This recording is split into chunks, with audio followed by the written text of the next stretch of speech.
migrated south to Tampa Bay, hoping to reel in another win for Iron Mike Ditka, while Ray Perkins hopes his young Bucks are ready to bear down.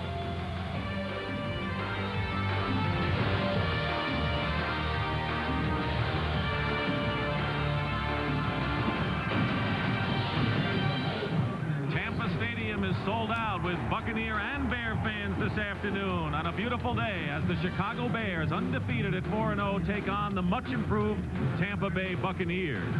A gorgeous day indeed. Temperature 85 degrees. It is humid at 67%. The wind is gusting, and the forecast has 30% chance of rain before this day is over.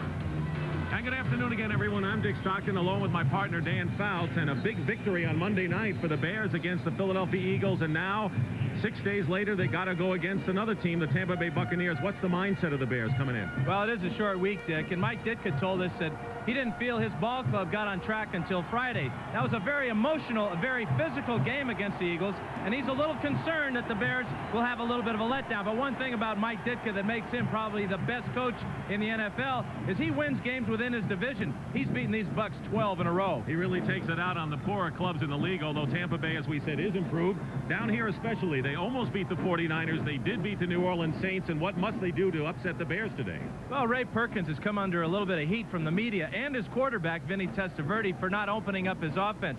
They're averaging just 15 points per game, but today, because of the way the Bears play defense, Perkins feels he's got to throw the ball, throw deeper routes, have Testaverde back in the shotgun. The one thing Perkins wants to do today is to force the Bears to play from behind, to force the Bears to play catch-up football. That would be something unusual for the Bears, who have won the last 12 games in this series. That's the longest streak in the NFL going right now, and that's gotten under the Bucks' craw. Donald Igwebuike will be kicking off as the Bears have won the toss and they will receive. Dennis Gentry is to the top of your picture and rookie Mark Green to the bottom.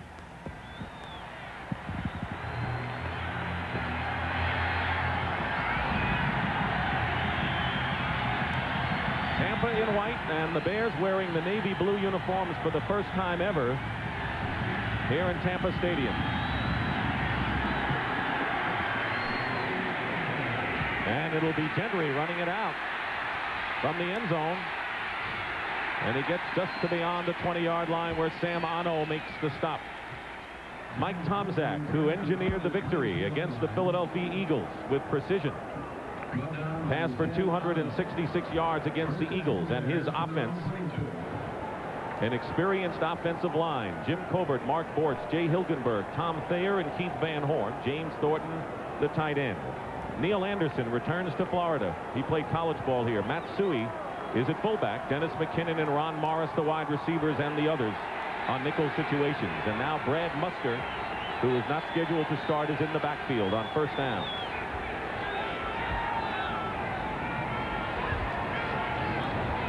Here's Anderson. He gets a couple. Ricky Reynolds from the secondary making the stop. The Bucks defense, and it has been a good one.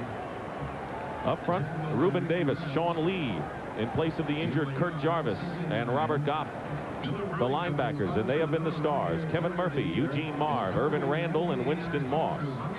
Ricky Reynolds and Rod Jones are the cornerbacks. Harry Hamilton and a bruised Mark Robinson, the strong safety. Hamilton has been shaken up. Second down and 8.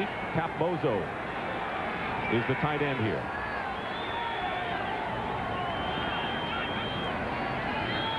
On the delay, Anderson gets stuffed.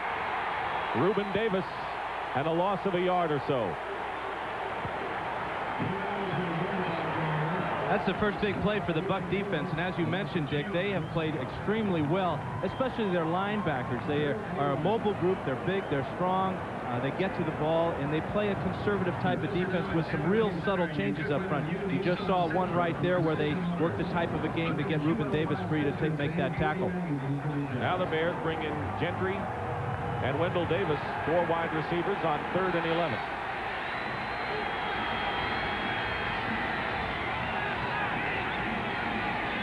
Out of the shotgun, Tomczak's pass is caught by Gentry, but they don't get it up to the 25, and Ricky Reynolds makes the tackle, and it's 4th down. Bears will kick. Real nice job by the Bucks defense that time, knowing that it was 3rd and 11, playing a nice soft zone taking away all the deeper routes for Tom Zach. He had to work it down to the shorter receiver, and they don't pick up the first down. Maury Buford will be punting for the Bears. Back to receive for Tampa Bay is Bobby Futrell.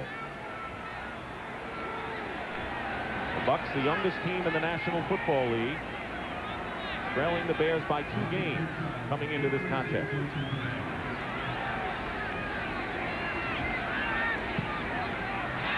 Short kick. And it hit a player, and it'll be down in great field position for Tampa Bay. That was only a 29-yard kick for Maury Buford. So Vinny Testaverde, who was under tremendous pressure last week against the Minnesota Vikings' fierce defense. Look at those numbers. 6 for 23. His offensive line, Paul Gruber and Mike Simmons, along with Randy Grimes, John Bruin, and Rob Taylor. William Harris starts at tight end for Ron Hall. Lars Tate and William Howard are the running backs. Mark Carrier and Bruce Hill, the wide receivers. We'll see some of Willie Drury as well.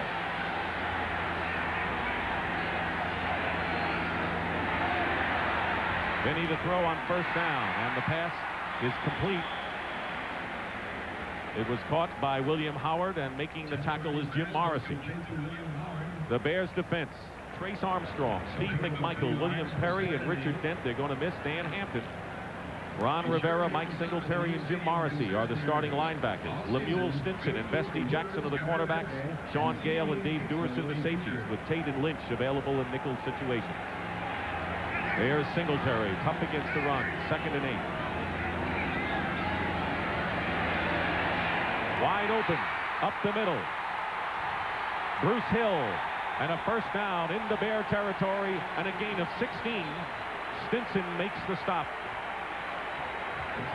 We'll take a look at this from the end zone. Bruce Hill is going to be on the right side of the screen, and he's going to come down and run across the middle. But Perkins told us before the game that he feels that every time the Bears come up with 8 men on the line of scrimmage, that they are going to audible to the pass, and that's what Testaverde has done twice so far. Little motion here, then Hill finds the seam right over the middle. That's as a busted coverage by the Bears.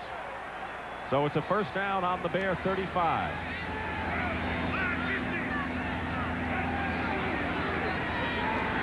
On a play action pass, and that one is caught inside the 25 by Mark Carrier. And Mike Singletary is shaken up. An 11-yard gain, another first down. How much will this heat, although that was not a heat situation, affect the Bears, do you think, today? Well, you mentioned how much the Bears are going to miss Dan Hampton. Now, if Mike Singletary can't go, then you've got a problem with the middle of the defense with the 2 end zones. This is Mike Singletary, number 50, and he's going to be in the pass coverage here. And I believe he'll be back. He's trotted off the field. He's in good shape here. He's replaced by Mickey Pruitt, so Singletary getting a breather, and I think you're right. He will be back. But getting back to that, they will rotate Perry and Dick Chapura and McMichael at that tackle position. Here's Lars Tate with his first carry of the game, and he gets to the 20-yard line, a gain of 4. Jim Morrissey making the tackle for the Chicago Bears.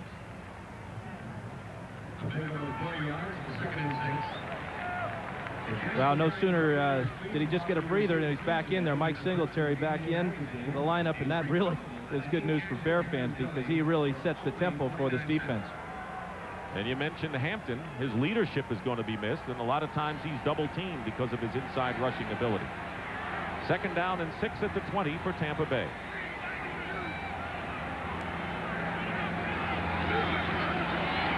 Testaverde has another completion inside the 10-yard line. That's once again to Bruce Hill. Another first down. One of the patterns that the Bucks do very well is a quick slant to the wide receivers. Testaverde just 3 steps back, reading the safety, and he throws this ball a bit behind Hill, but he makes the grab in front of Stinson. Bucks are opening it up just like Perkins promised. Even Vinny Testaverde said last week, when asked if his offense was a little too conservative, he says the coach calls the plays. Ask him. 1st and 10 on the 10. They can get a first down without scoring.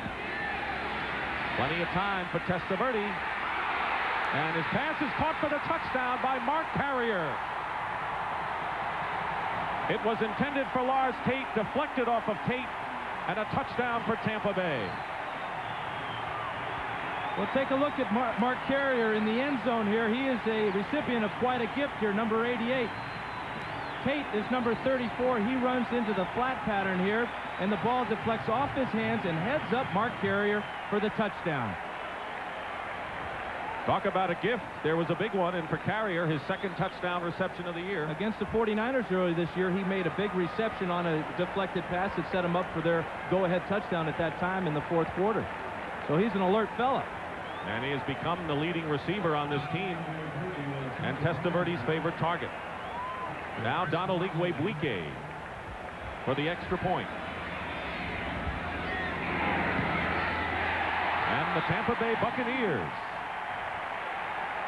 have moved out in front 7-0 over the Chicago Bears, scoring on their first possession and looking good doing it.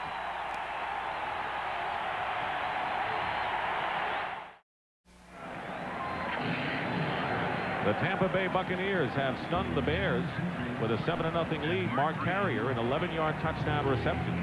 And now Donald Igwebuike will be kicking off. Back deep for the Bears is Dennis Gentry and Mark Green. Gentry on the left.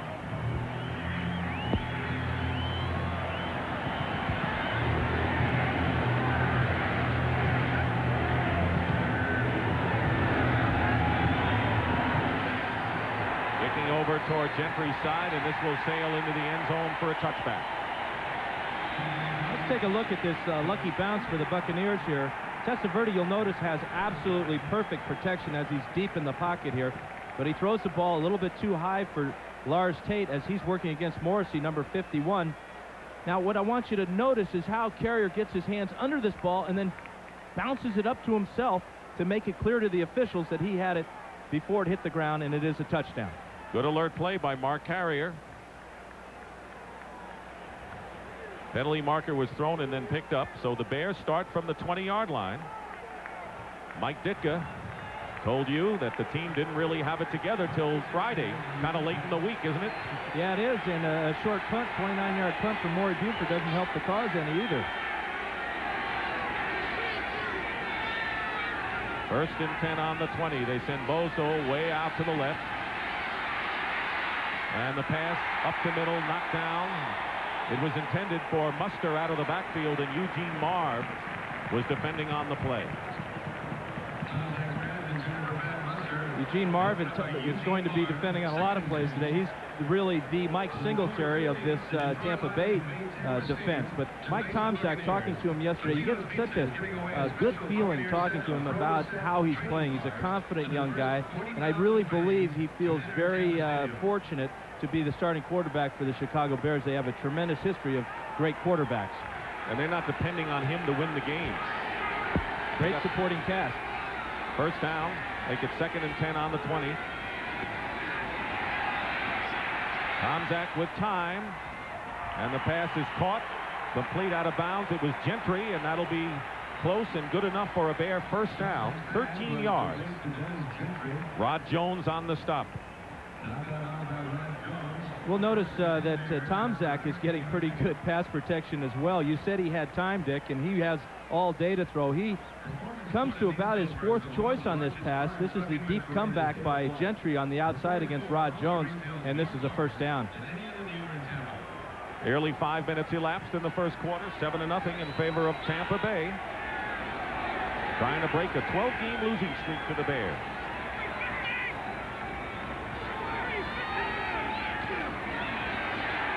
Again with time on first down. Overthrowing Gentry again. Slant pattern. It appears that Tomczak wanted the receiver to continue on his pattern. Oftentimes, the receiver will have a couple of different choices as to what to do depending on the defense. That time, the Buccaneers came up with a zone defense. The receiver sat down in the hole, but he was covered. Tomczak wanted to continue down, perhaps to the next hole, because there are different spots on the field that you just can't cover. One thing about Tampa Bay's defense, and even the Niners told us that last week, they play hard every down. They don't let up at all, and it's paid off for them.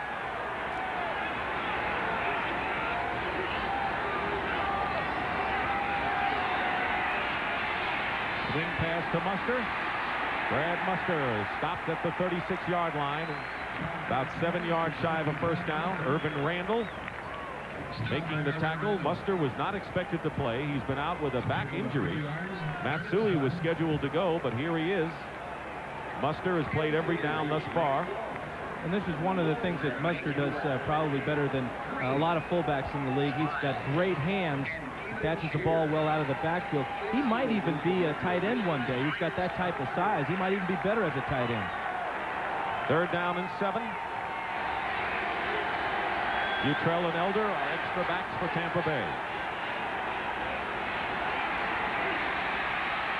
Tomczak pass nearly intercepted by Butrell, and he would have been gone.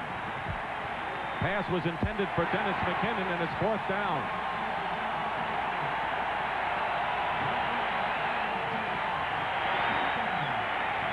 They said there'd be a lot of Bear fans today amongst the 74,000 plus, but we can only hear the cheers of the Buccaneer fans. They've got a lot to cheer about. Their defense is playing very well. Corey Buford will kick. Butrell goes back to receive.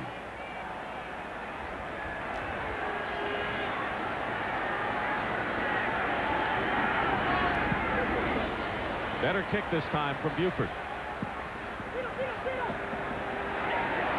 And the Bears will down it just about at the 30-yard line. That was a 34-yard kick by Buford. Fontenot downed it for Chicago. So once again, the Buccaneers will go on attack against Mike Ditka's crew, leading 7-0. Well, the Tampa Bay Buccaneers had scored only 3 points in the first quarter coming into this game. They've already surpassed that total, and they're doing a pretty good job through the air, which they didn't do against Minnesota last week. Testaverde only completed 6 passes in the entire game last week. This first drive, he completed 5. I think he likes this type of offense. This is what he's used to when he was at the University of Miami, throwing it almost every down. Starting from the 31 of Tampa Bay. An audible called by Testaverde. Tate. Lars Tate gets 2 or 3 yards. And the tackle made by Trace Armstrong, former University of Florida star. This is the type of offense Ray Perkins prefers, though. This is the bloody nose type of offense. Giving the ball to your best runner, Lars Tate, in behind your best blocking back, William Howard, who goes about 250 pounds. So you've got a lot of smash mouth football coming if Ray Perkins has his way. Armstrong and Wolford. I know Wolford has heard 2 rookies breaking into the Bear defensive starting lineup this year. 2nd down and 7.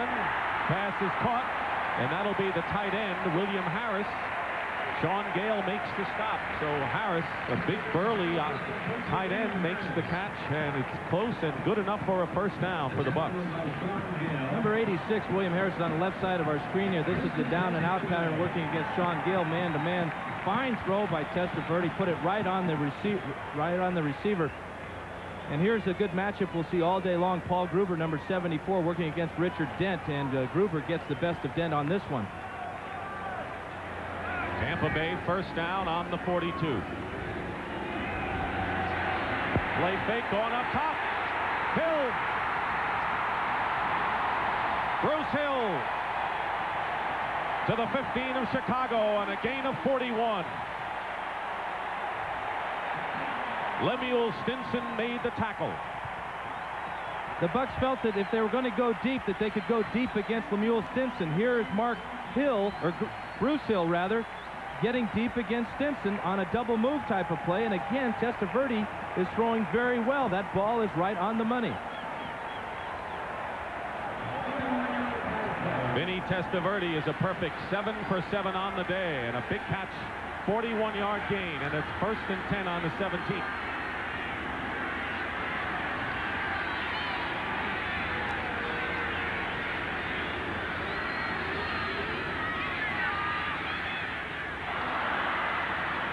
It was Harris, defended by Singletary. That's the first incompletion of the day, thrown by Vinny Testaverde. He is now 7 for 8 on the afternoon, but the Buccaneers are threatening to score again, leading the Bears 7-0 here with 6:50 remaining in the first quarter in a real shocking first quarter of play. Well, I think that Ditka's fears about his team coming out being a little flat, that's exactly what appears to be happening. The Bears are not getting any pressure on Testaverde. That's usually one way you can tell about your team's emotional state, is how good a pass rush you're getting.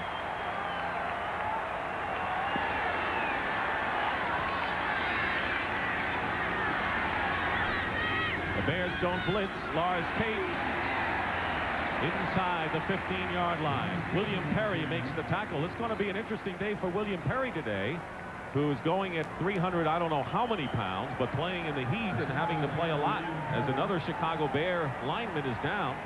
That may be Trace Armstrong. We'll see. Well, the Bears are real thin at defensive line now with Hampton out. And if Armstrong can't go, then they've got to go with the rookie Tony Woods at that defensive end spot. And, you know, getting back to Perry, it is 85% humidity out here today. They're wearing those dark jerseys. He's not in this type of shape, obviously, that how can you say Dick would want him to be. But he is a compassionate young man. There he's taking care of the rookie Trace Armstrong.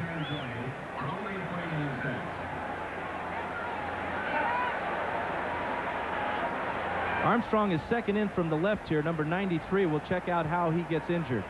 Again, it's just straight ahead football from the Buccaneers, man-on-man blocking, and there's one leg exposed. But it appeared that the entire pile fell on top of him, maybe knocked the wind out of him. Let's hope that's all it is. Working on his ankle. Dan Hampton had the 9th knee surgery of his career, and he'll be out at least 6 weeks, and he's already said this may be his last year.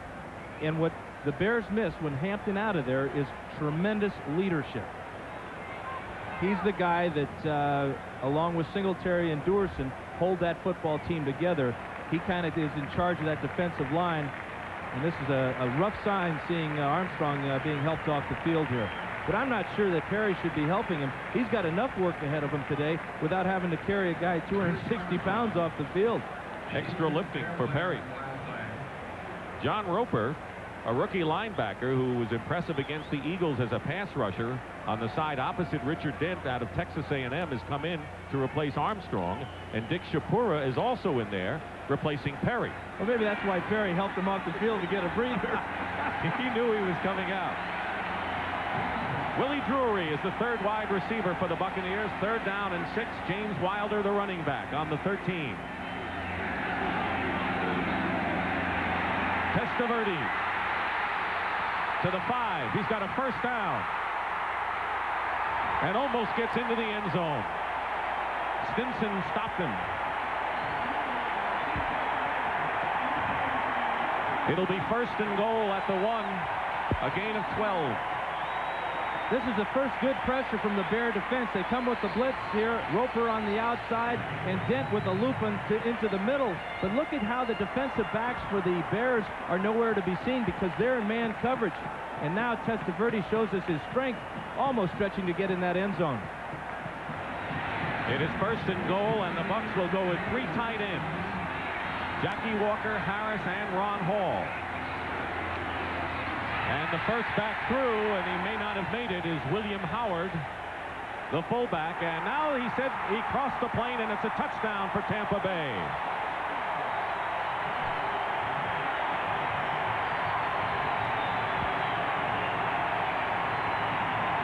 The Bucs get in the end zone because they use their heads a little bit here. Watch the penetration from the Bear defensive line. Not much. They give the ball to Howard. He goes low. It's a fake to Tate over the top. And only the Gophers know for sure if he got in. It looked like he moved that pile a couple of yards for the touchdown, Howard. 250 pounds to move a lot of piles. And Donald Igwe-Buike to try to add the 14th point. And he does. A stunning first quarter effort. William Howard with a touchdown, his first of the season. And Tampa Bay, lo and behold, lead the unbeaten Bears 14-0.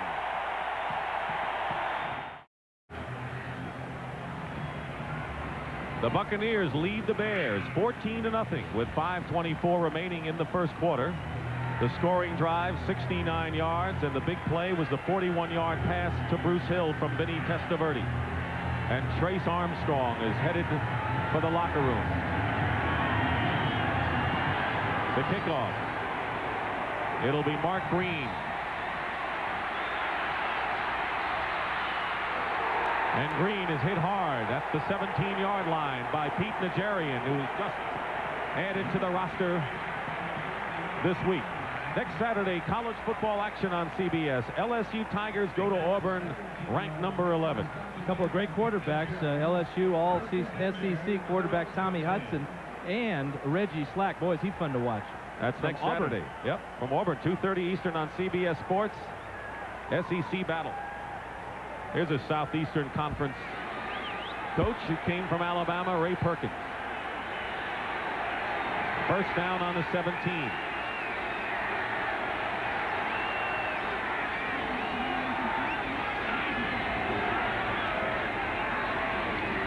And Neil Anderson on first down. Gets about 2 yards. Winston Moss making the tackle. Anderson is off to a great start, but has to go against Moss. And Moss has done a great job to try to keep Broderick Thomas, the top draft pick, on the bench so far this year. Well, and what Thomas has done is he's helped motivate both Moss and Kevin Murphy to a higher level. Murphy is playing Perkins calls Pro Bowl caliber of football. He's got 5 sacks on the year, and Winston Moss is keeping Broderick Thomas on the bench with his good play.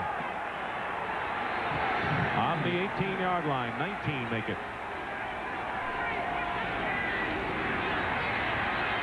Tomczak has to rush, and the pass is incomplete. It was intended for Capozzo, and pressure on Mike Tomczak that time. You know, Tomczak has been protected very, very well this year. Only 1 sack. But the Buccaneers are trying to make a change in that statistic. Good pressure right up the middle. And Tomczak just avoids the sack. Good pressure from Sean Lee. Lee, not even a starter. Kurt Jarvis, the key nose tackle, out with a turf toe. Lee looks like he's shaken up a bit. It'll be 3rd down and 8 for the Bears. 6 defensive backs for Tampa Bay.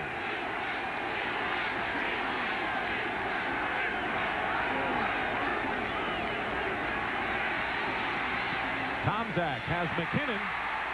Fumble. And the Bucs may have it. We'll wait. Tampa Bay recovers the McKinnon fumble. Harry Hamilton made the recovery. The Buccaneers are going to be in a zone defense here. All 3 wide receivers on the left side here. McKinnon is going to take the short route as Gentry clears out. The ball is on time. He's got the first down right about now, and then the ball gets stripped away by Ricky Reynolds. And the recovery by Harry Hamilton. Hamilton has been around the ball all season long. Hamilton and Robinson, the 2 Penn State safeties.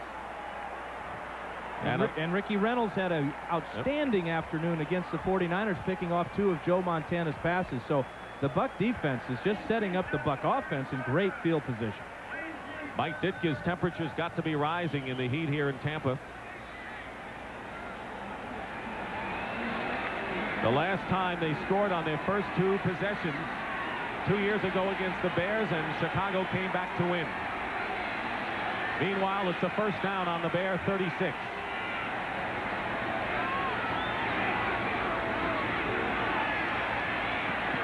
Testaverde going for Carrier. And Mark Carrier makes a spectacular catch, beating Bestie Jackson. 30 yards on that play.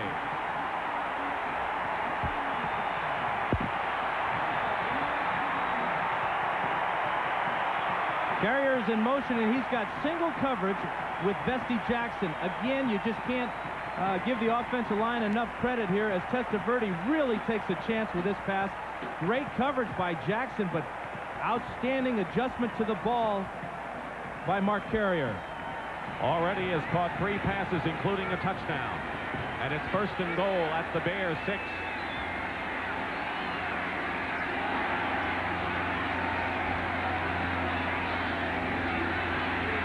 Testaverde's pass. Penalty marker down. Morrissey interfered with Lars Tate. And if he did, it'll be 1st and goal at the 1. No doubt about it. This is face guarding all the way. If you move your arms in that situation, it is a face guarding foul. Pass interference. Number 51 defense. Foul is in the end zone. 1st down on the 1-yard line. Left side of our screen, we're going to take a look at this. Right at the very end, you see that Morrissey has no idea where the ball is. He makes contact with Tate, and this is a penalty. Actually, it's a very good play on Morrissey's part because he prevented a touchdown. And we saw Mike Ditka really yelling at Vince Tobin, his defensive coordinator in the orange shirt to the right.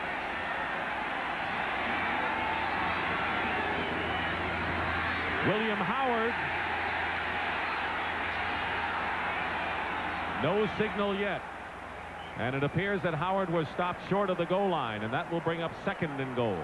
I think what Dick is upset about is the fact that Bears have been in man coverage, which would make you suspect that they're blitzing, but their blitzers aren't getting to Testaverde. The offensive line of the Buccaneers are doing a good job of holding them out, and this is freeing up the Buccaneer wide receivers and halfbacks with single coverage. 3 tight ends for the Bucs on 2nd down. Here is Tate. Over the top. And again, it appears as if the Bears had stopped him. It'll be 3rd down and about a foot away from the goal line. Inches away as Tate was turned back by that Bear defense. And now they're going to have trouble spotting this one. Let's take a look at it from ground level. As Tate loves to go up over the top, but he is met. And his helmet was over the end zone, but the ball was back, so it's not a touchdown. The Buccaneers have never scored 21 points in a first quarter, ever. Here is Tate. And he is stopped again. There is no fumble. The ball is blown dead and a loss of about a foot, and it was Mike Singletary and Sean Gale who came up strong to stop Tate, and it's 4th down. Again, good job by the Bear defensive line, stuffing him. Singletary making the play along with Sean Gale. And I'm not sure that's not a touchdown with that last reach there. Another look at it. Singletary way up in the air, and Sean Gale cleans up on Tate. But now it's 4th and less than a goal, 1 yard.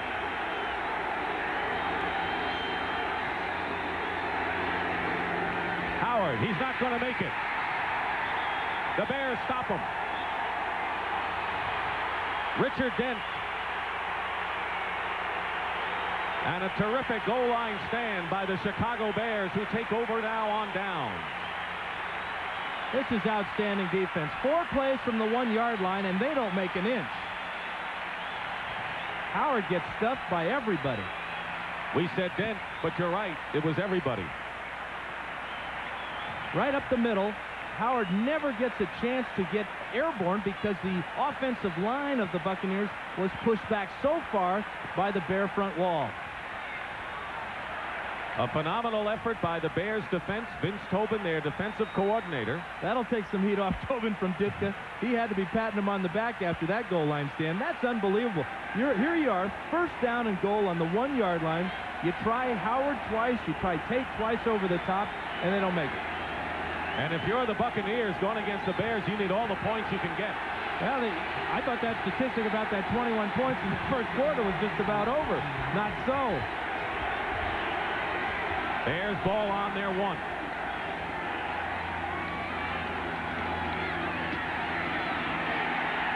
Getting a yard is Matsui. And it was Mark Robinson forcing the run. This is like goal line offense in reverse, because often you run the same type of plays to get off your goal line as you run to get into the end zone from your goal line. Very conservative down here. This is real nervous time for a quarterback. Nonetheless, the Tampa Bay defense has played so well that even though they didn't get any points, and they were smart to gamble on 4th down to try to get a 21-point lead, their defense has been solid enough to perhaps get good field position if Tomczak can't get them out of the woods. Well, that's what Perkins will say tomorrow.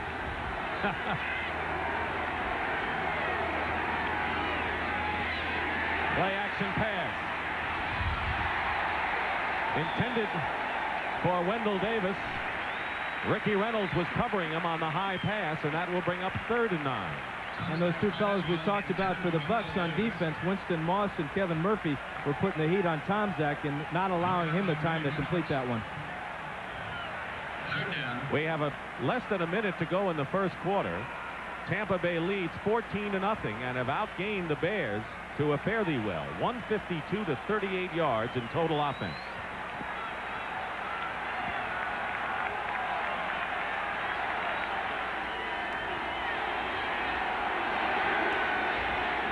The ball is at the 2. Len Kozlowski is a 4th wide receiver for Chicago. And a fake.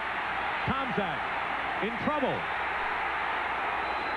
Fires it away, and let's see if there's an interception. There is. Mark Robinson picks it off for Tampa Bay.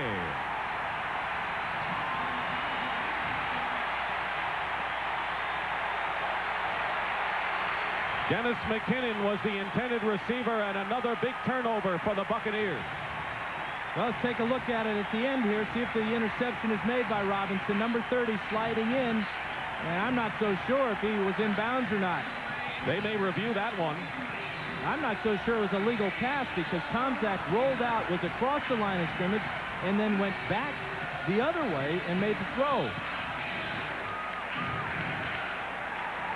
Here Tomczak is under pressure, and this is what you just can't do, is throw it late.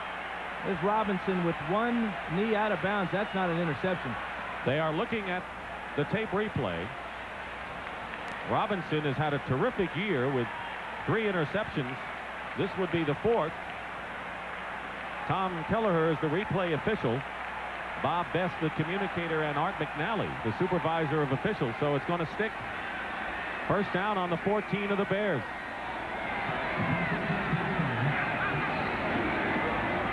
Lars Tate gets a couple. Bestie Jackson and Jim Morrissey that time as the clock runs down toward the end of this first quarter. A gain of 2 yards, 2nd and 8. So once again, the Buccaneers have a chance to get that 21 points in the first quarter, but it'll be a close call. I don't think that's paramount on Ray Perkins' mind, however. No, I think he likes the way things are going. He is forcing the Bears to play catch-up football like he wanted to do. And like you said, with time again, Testaverde, William Howard inside the 10-yard line will bring up 3rd and about 5. Lemuel Simpson on the tackle, and that will do it in a big first quarter. That's the end of the first quarter at Tampa Stadium with the score: the Bucks 14, the Bears nothing.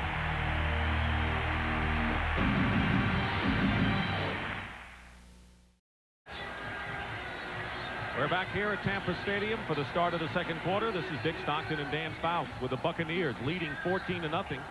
They were stopped at the goal line by the Bears. It would have been 21, but now Tampa Bay is threatening again following a controversial interception by Mark Robinson. Well, that interception sets the Bucs in great shape here. 3rd down and 4 at the 8-yard line.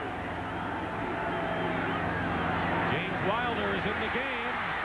He makes the reception, and he may have a first down inside the 5. Lorenzo Lynch, the nickel back for the Bears, made the stop.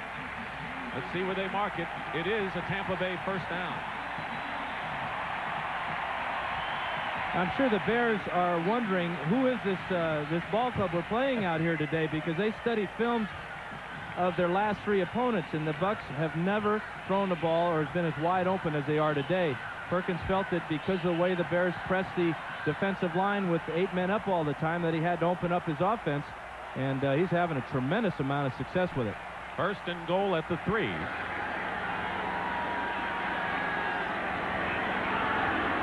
3 tight ends for the Buccaneers. Wide open. Touchdown to one of those tight ends, William Harris.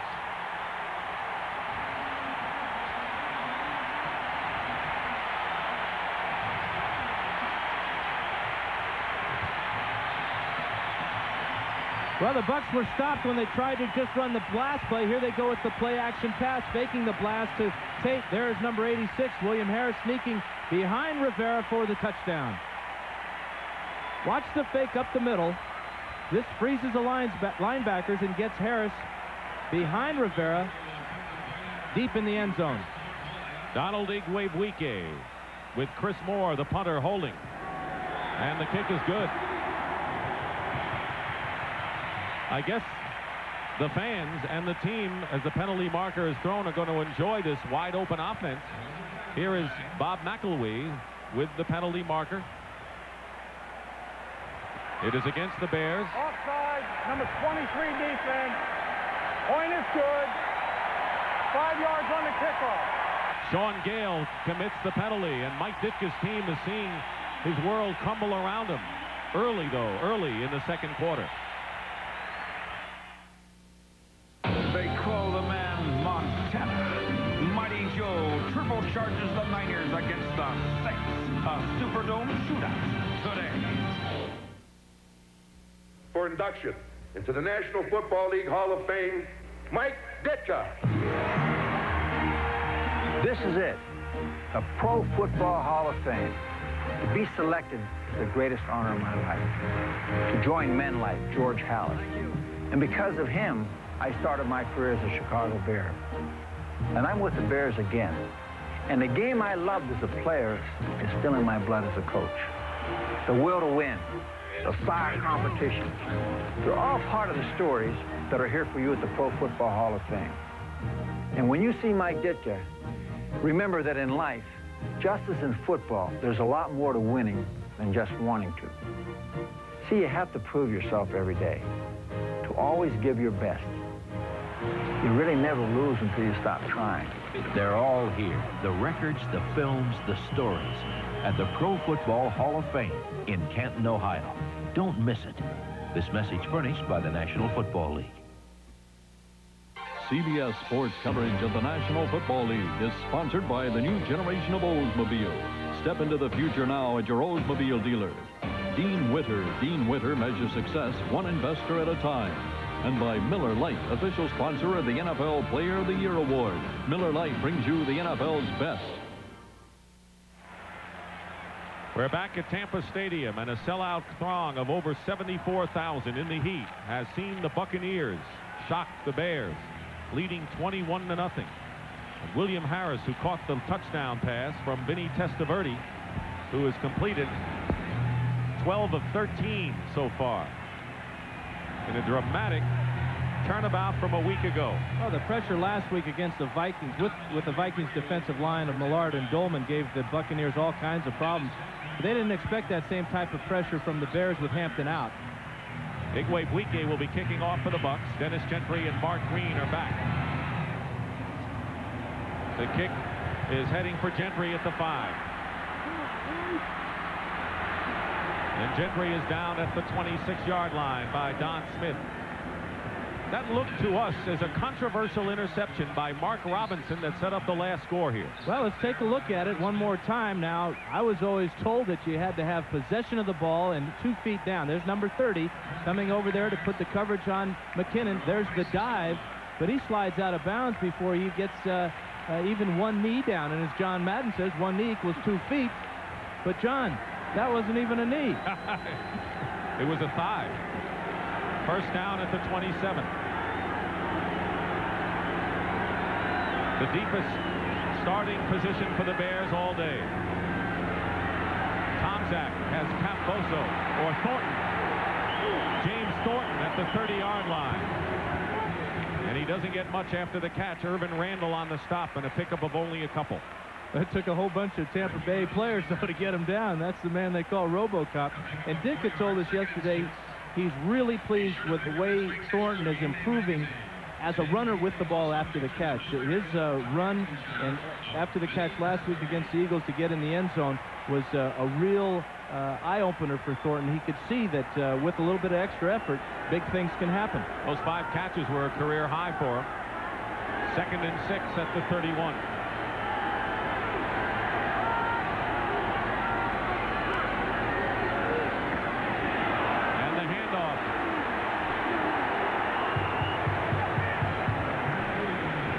Suey and Robert Goff making the tackle. They're shy of a first down by about 2 yards as we check scores from around the league. One thing you can be sure about the Chicago Bears is they're not going to panic in this situation. 12 minutes and a half or so to go just in the second quarter. They're down 21, but they know it's a 4-quarter game, and Ditka also has a shot at this team at halftime. And he's going to use all of it. Third down and 2.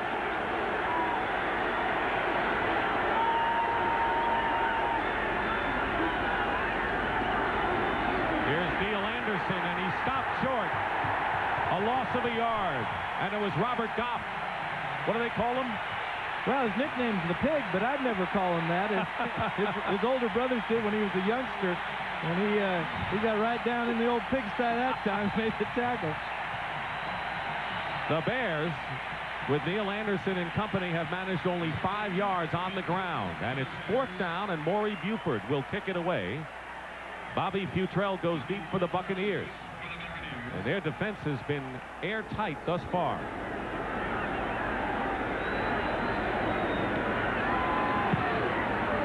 Good kick from Buford. Futrell. Penalty marker is down. And Futrell, 2 flags down, in fact, as Futrell is stopped at the 34-yard line. A 23-yard return following Buford's best kick of the day. There are 2 flags down, and one's at about the 33-yard line, but the one that's really going to hurt the Bears is the one that's down on the 10-yard line, and it's an illegal block probably, no doubt, as we always have. Illegal block in the back, number 78 on the return. That penalty will be declined. Illegal block in the back, number 22 on the return. That penalty will be accepted. That's Rod Jones, illegal block against Tampa Bay, not the Bears, and that'll be half the distance. So it'll be an unusual situation for Vinny Testaverde, who has started out from the Bear 43 until now. The Tampa Bay Buccaneers have had not much of an offense this year, but they're showing it so far with a big total yardage edge. Vinny Testaverde having perhaps the game of his life, and 2 Chicago turnovers have really hurt the Bears. 21-0 the score with 11:32 to go in the second quarter, and people would say, is this a Buccaneer victory? But of course, Ditka and the Bears, and you know better than that. Well, there's a lot of time left to play, and I think that the Bears defense is going to have to come up with a big play here soon. They may have the opportunity. The Bucs are backed up to the 5-yard line, but the Bears offense is struggling so much right now that it's up to the Bear defense to come up with a play to get maybe some points on the board. Well, we'll see what happens with the Bucs starting from the 5-yard line. William Howard is the lone running back. He gets the call. Out to about the 8-yard line. Dick Shapura and Mike Singletary on the stop for the Bears. Real pressure situation for Testaverde here with his offense backed up. But it's interesting that he is having such an outstanding day against the Bears. You wouldn't expect him to. He's kind of been on a roller coaster so far this season. Played very, very well in his first game of the season against Green Bay, but then was down against the San Francisco 49ers. They won against New Orleans, and last week he was terrible. This week he's outstanding. Up and down. 2nd and 7. Lars Tate. And I think it's important to point out here that even though the Buccaneers are putting the ball on top and up top and throwing more, that Ray Perkins says you just can't abandon the running game at all. Well, especially at this part of the field where an interception gets the Bears right back in the ball game.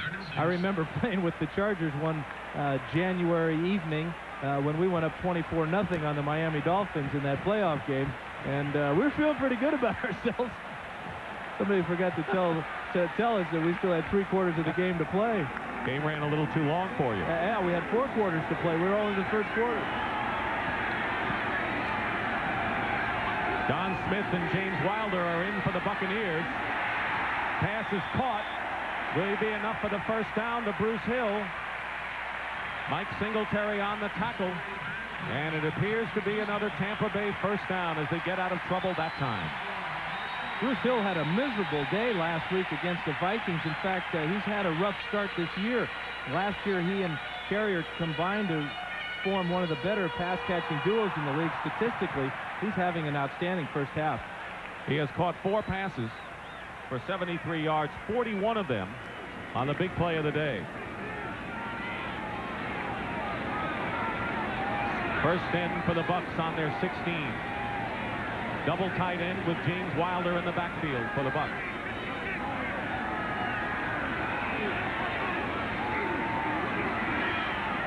The pass is intercepted. Jim Morrissey. There you go, Dan. There's the turnover that the Bear defense engineered. Jim Morrissey was beaten earlier today where he had to make that pass interference, but here he is, number 51. He's going to drop back here and just make an outstanding grab as he tips the ball to himself. Working against the tight end, Ron Hall, there's an outstanding athletic move there by Morrissey.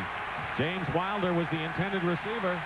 So as you said, the Bear defense gives the offense great field position. Thomas Sanders is in the backfield with Muster. First time the Bears have the ball in Tampa Bay territory. Sanders. Extra effort brings him to the 21 and a fumble. They're going to say he was down there, but the fans here don't believe it. They're riding a high right now. They don't want to believe it was down. Official ruled forward progress and blew the whistle. By rule, the ball belongs to the offense. Second down. There you heard it from Bob McElwee. The old forward progress rule here. He wasn't down, but his progress was halted, so the whistle was blown. Nice hole on the right side for the Bears as he spins and turns. Hard to tell where the ball pops out on that angle. But they blew the whistle in any event, and it's still Bears ball. Second down and 4 on the Buccaneers 21. That 6-yard gain was the best run today by the Bears, believe it or not.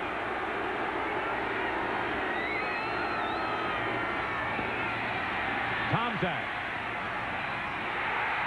And Gentry makes the reception inside the 10-yard line. Rod Jones on the tackle, gain of 15 for Chicago.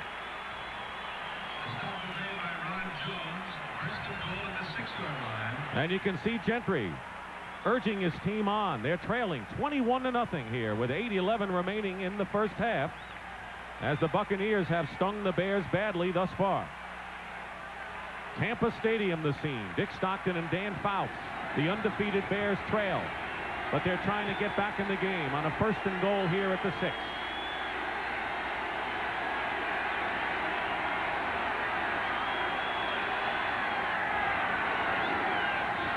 Sanders. A yard, that's all, and Eugene Marv with a crunching hit. It appeared that Brad Mustard should have blocked Marv there, but he let him go, and boy, Marv just punished the ball carrier. The linebackers for Tampa Bay have been brilliant all season long. They have been the rock for this defensive team. All of them have played well. They have, and Marv is the real leader there. He calls all the audibles, and he makes sure that everybody is in the right spot before the ball snaps. On the 5, second down.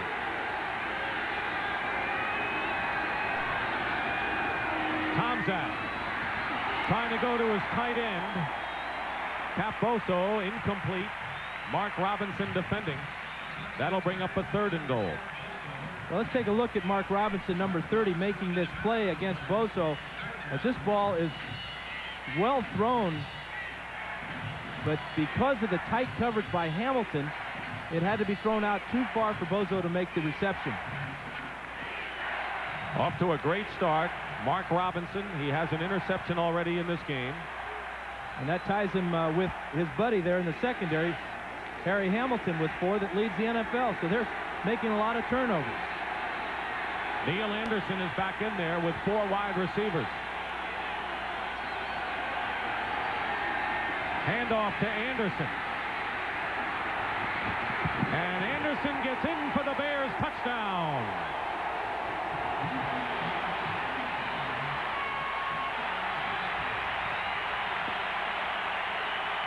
Fifth touchdown rushing for Neil Anderson, who did a lot of that, if not all of that, on his own. Well, especially at the end of this play, you're going to see Anderson get underneath Donnie Elder and Winston Moss and dive for the pylon in the corner of the end zone. Watch these two guys go right over the top. They miss him, and that's a touchdown for the Bears. Kevin Butler. And the kick is good. So the turnover, the interception by Morrissey, set the Bears up, and Neil Anderson's 5-yard touchdown run puts Chicago back in business. All-American at the University of Florida, Neil Anderson coming back home, likes the heat here, with a touchdown to put the Bears on the scoreboard. 21-7 the score. Kevin Butler will be kicking off. Donnie Elder to the top, and Bobby Futrell to the right. Low kick. Elder will down it in the end zone for a touchback.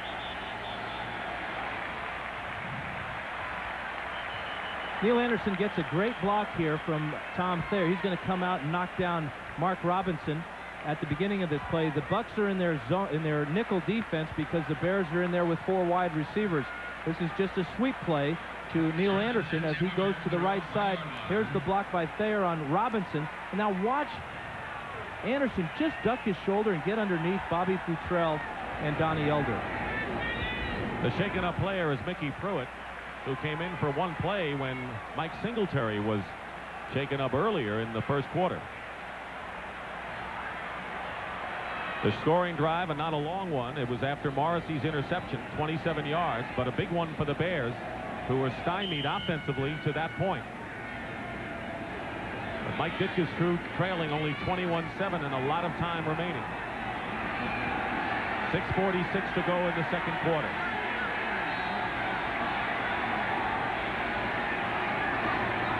Lars Tate. Bears have effectively stopped the Tampa Bay running attack in this first half. That was Mike Singletary on the stop, but again, they have to show run to set up the aerial game.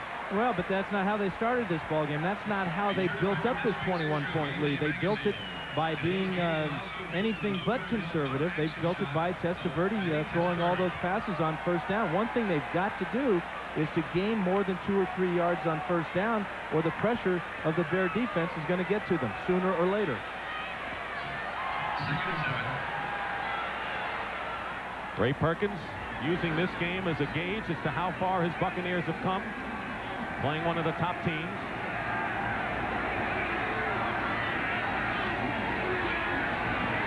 Testaverde and Don Smith, or that was Howard, out of the backfield, drops the ball. He was wide open on the screen pass.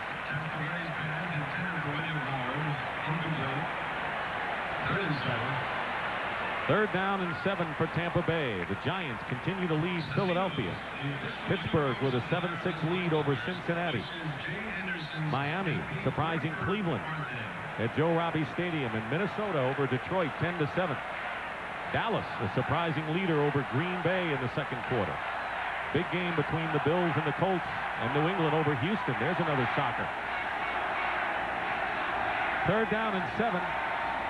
6 defensive backs for the Bears. John Roper is in as a down lineman, number 55. Up the middle, and another drop. This time it was Hill. Bruce Hill couldn't hold on, and Vesti Jackson was covering. Yeah, I think that the Bears getting that touchdown really shook up the Tampa Bay Buccaneers. They come out, they don't get anything on first down, and then you see 2 drop passes. That gives me an indication that their confidence is a little shaky. Chris Moore will be punting for the first time today. Dennis McKinnon goes back for Chicago.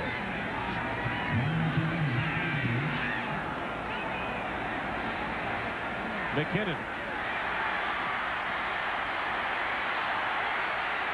And a fine special teams tackle by Don Smith prevents any return from McKinnon following the 39-yard kick by Moore.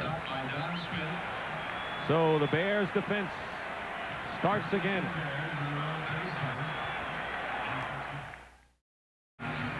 Dick Stockton and Dan Fouts back at Tampa Stadium, where the Buccaneers lead 21-7 over the favored Bears. 5:38 to go in the second quarter. The Bears offense, not their defense, on the field now.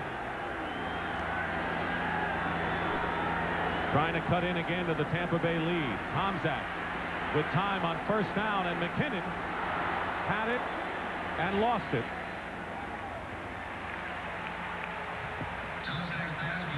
And that'll bring up second down. Ball seemed to pop out of his hands, and Mark Robinson was defending. Well, receivers often hear footsteps. Now, I'm not going to say that McKinnon heard footsteps on that one, but I think he was aware of Robinson because he had to cut back to get where the ball was, and as the ball was coming, so was Robinson, and I think it had to disturb Dennis McKinnon's concentration just a tad. And I'm sure he saw a lot of Robinson in the films this week and saw that he's around the ball almost all the time.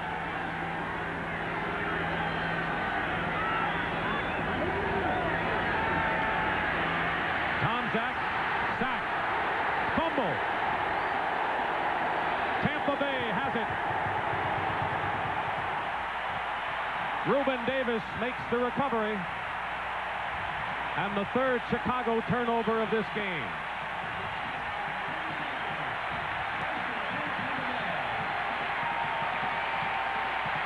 This is only the second sack of the year for Tomczak. Let's watch Kevin Murphy on the outside here on the right side, number 59, as he beats the block and he forces this fumble that Reuben Davis will cover.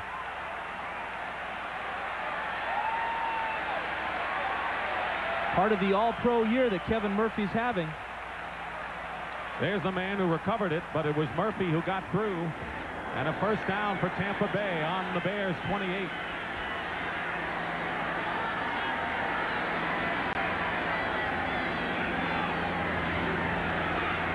Testaverde tries to thread the needle. Incomplete. Bruce Hill, the intended receiver, and nearly intercepted that time by Dave Duerson. One thing Testaverde's got to be careful. After you get a turnover, the worst thing in the world you can do is turn it back over to the other ball club. He got away with one there as Bruce Hill was finding the seam down the field, but that was a bullet that he really forced in there, and he's very fortunate Duerson didn't come up with that pick. Well, after last week in which he short-armed and was short on a lot of the passes, it's good perhaps to see him zinging the ball. He really is. 2nd and 10 at the 28. Tate. He'll have the first down. Duerson makes the play, but Lars Tate picks up 11.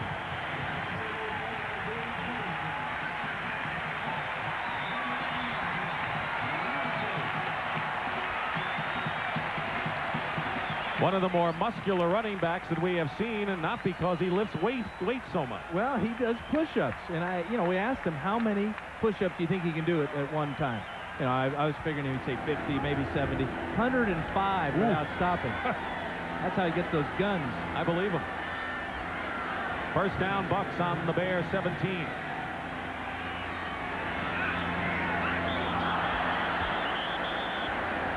And Rob Taylor might have drawn the Bears off, their right tackle, and that should be the call. 5 yards. We haven't had many penalties in this game. We have 4:31 remaining in the first half. This was only the 4th penalty. 4 penalties and 4 turnovers. The turnovers are, of course, really the demoralizing effect for one side of the ball field here. The other side, when they get those turnovers, boy, it's a tremendous momentum builder. Perkins has seen his team taking advantage of 1 of 2 turnovers by the Bears. It'll be 1st and 15 now.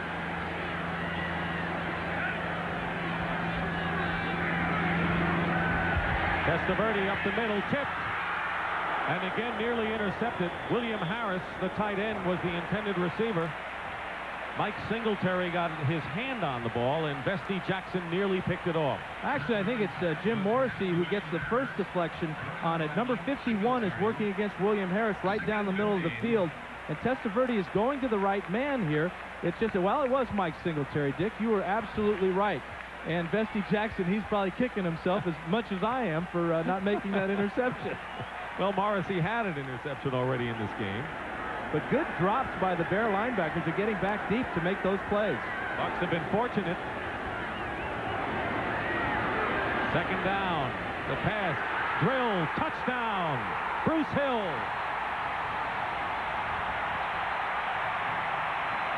22 yards, and the Buccaneers score again.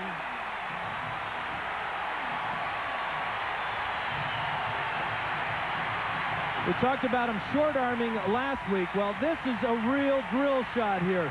Not many quarterbacks can get this one in there. Vinny Testaverde to Bruce Hill. He backs up into the end zone. Watch this reaction from Testaverde. He knew he threw a fastball, and he knows that it was a touchdown. A far cry from last week's disaster against the Vikings. Now Donald Igwebuike with Chris Moore doing the holding. And it's 28-7 Tampa Bay. A big touchdown for the Buccaneers, answering the Bears' first score of the day.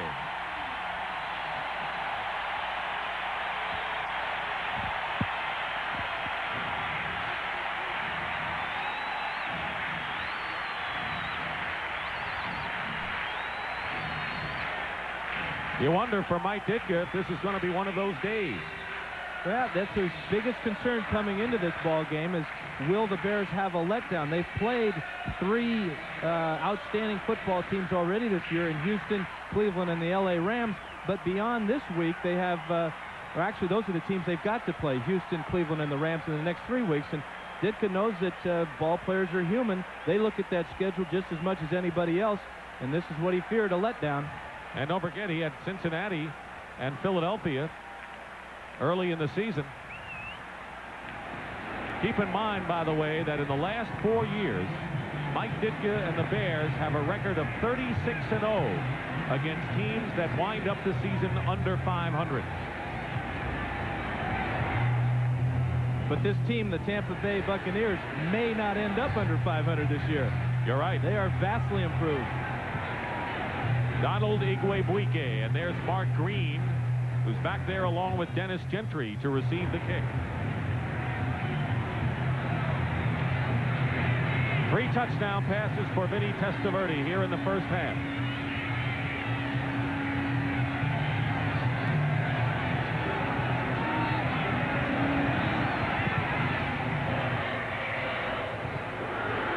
Picked up by the short man, Matt Suhey. And Suhey with a return up to the 36-yard line. Coming up at halftime, Brendan Irv with scores and highlights. And a conversation with Al Davis. Art Shell named coach this week, and Al Davis will talk more about that coming up at halftime. I played against Art Shell for many, many years when he was with the Raiders and I was with the Chargers, and I got the pleasure of playing with him in a couple of Pro Bowls. And he is an outstanding person, and I wish him the best of luck head coaching the old Raiders there. That's hard for me to say, believe me. Boy. But good luck, Art. Hope somebody tapes this. First down on the 36. Neil Anderson.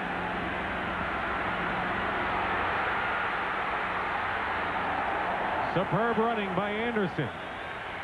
Breaks a couple of tackles, picks up 19 yards, and gets into Tampa Bay territory with Kevin Murphy making the stop finally. Well, Anderson just shows tremendous patience as he looks for a hole to run through.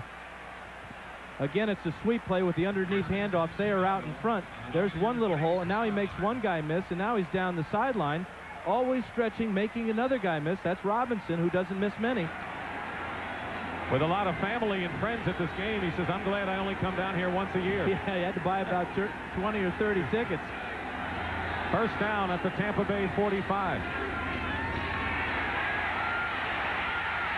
And Tomczak kept the ball on a fake handoff and picks up a couple of yards. Winston Moss makes the stop on a great fake that time by Mike Tomczak.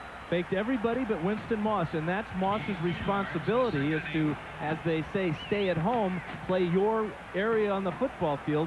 Jim Colbert was out in front. If he could have gotten a block on Moss, Tomczak might have had a nice game. But nice job by Moss, just playing his responsibility. That's why Broderick Thomas, the highly heralded rookie, remains on the sideline. 2nd down and 8.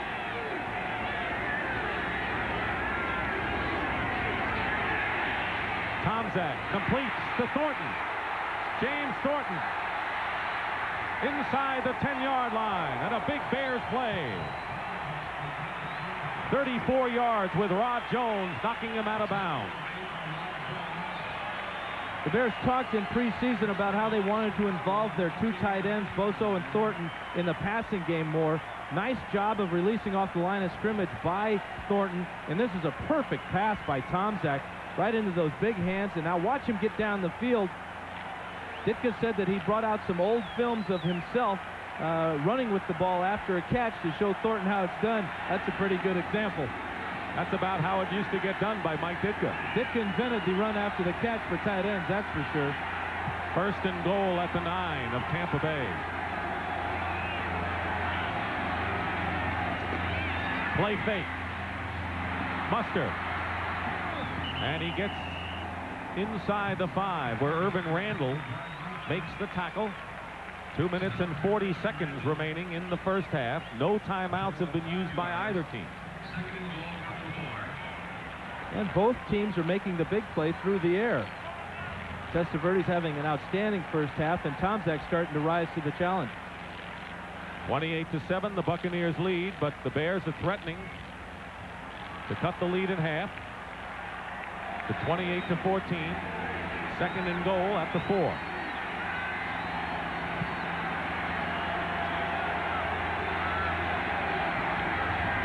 Here's Neil Anderson.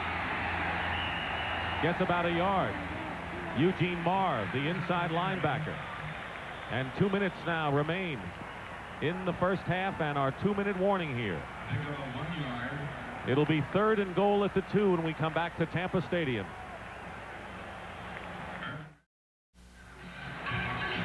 Two minutes remaining in the first half at Tampa Stadium. In a stunning surprise, the Tampa Bay Buccaneers lead the Chicago Bears 28-7. The Bears face a 3rd and goal at the 3-yard line. They have 2 wide receivers in there, in Wendell Davis and Dennis Gentry, and they have Anderson and Muster in the backfield and only 1 tight end. Now that gives me the impression that the Bears are going to go for it on 4th down if they don't make it with this play. Very important for them to get 7 points here to cut this lead in half. Ray Perkins' defense has been equal to the task this year.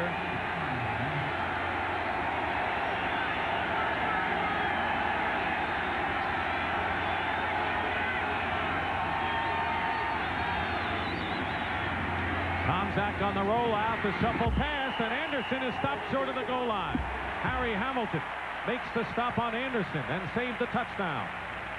And it's 4th down.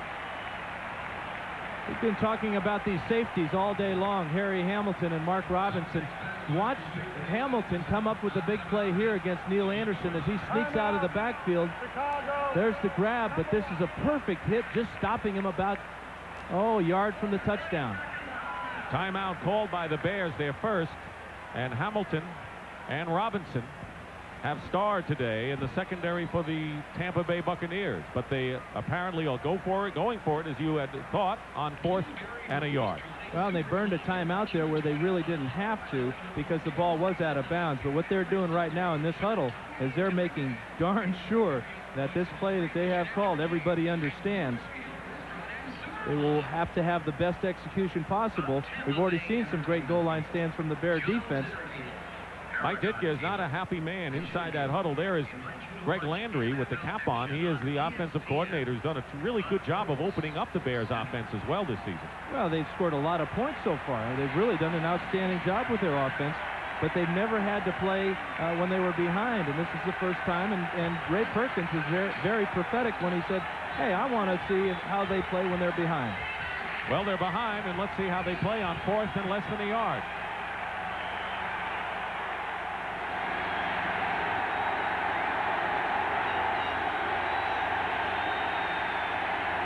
Two tight ends. Neil Anderson the back. Anderson going wide. He's in for the score.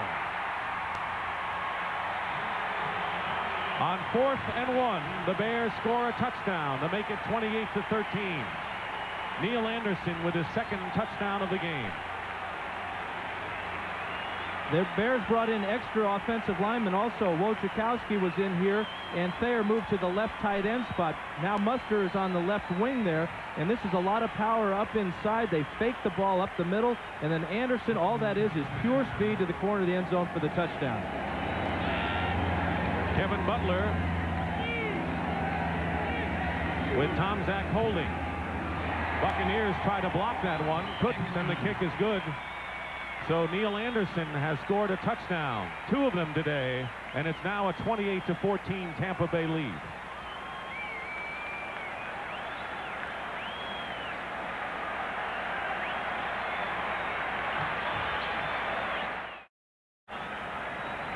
Dick Stockton and Dan Fouts back at Tampa Stadium, where the Buccaneers have had their lead cut to 28-14. We told you there'd be some Bears supporters in the crowd, obvious ones.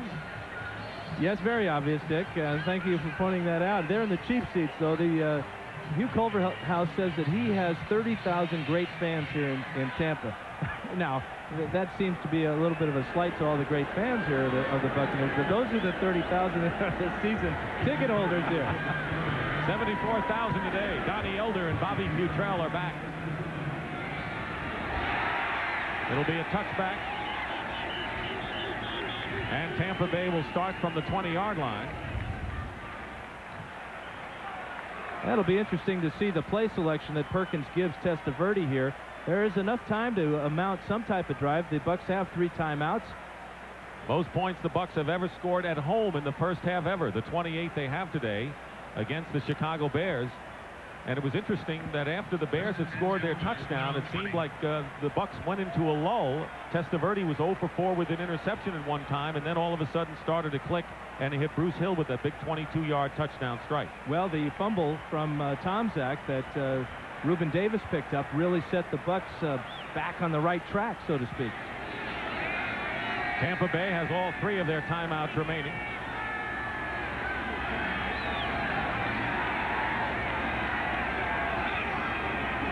Lars Tate, just a couple. Ron Rivera makes the stop, and now the Bears call a timeout.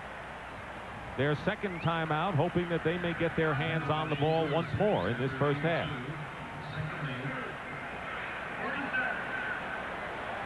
Timeouts remaining. The Bears 1. Tampa Bay has all 3 of theirs. Vince Tobin, the defensive coordinator for Chicago.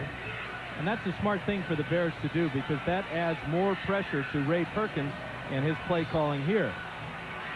Because if they don't pick up enough yardage here and say there's an incompletion, the clock will stop. They still have 1 timeout. The Bears, if things continue as they are right now, should get the ball back before the end of the half, although they'll have no timeouts. Interesting that the Tampa Bay offense, which had been pretty ineffective coming into this game, has done enough that they have scored more points already than the Bears have allowed this season. Bears had not allowed 28 points. The most points allowed by Chicago was 27 against the Detroit Lions. And the Bucs have their most points they've scored all year is 23 against Green Bay. So they're working well today.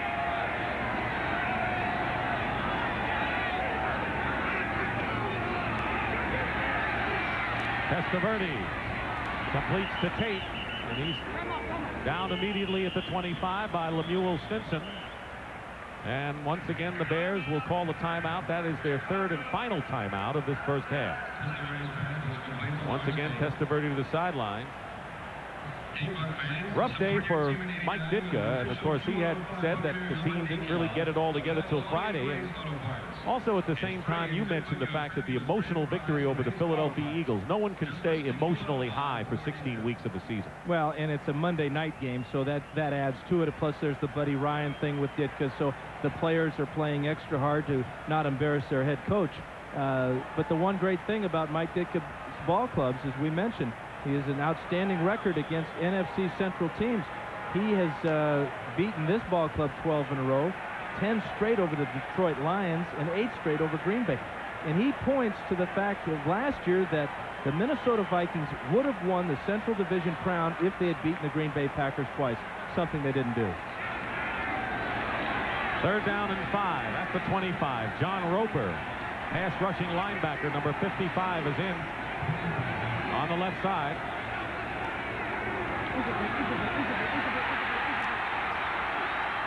Testaverde may have enough for the first down. It appears he does. He had to get to the 31 or 30, and he did. Steve McMichael makes the tackle. It's a first down.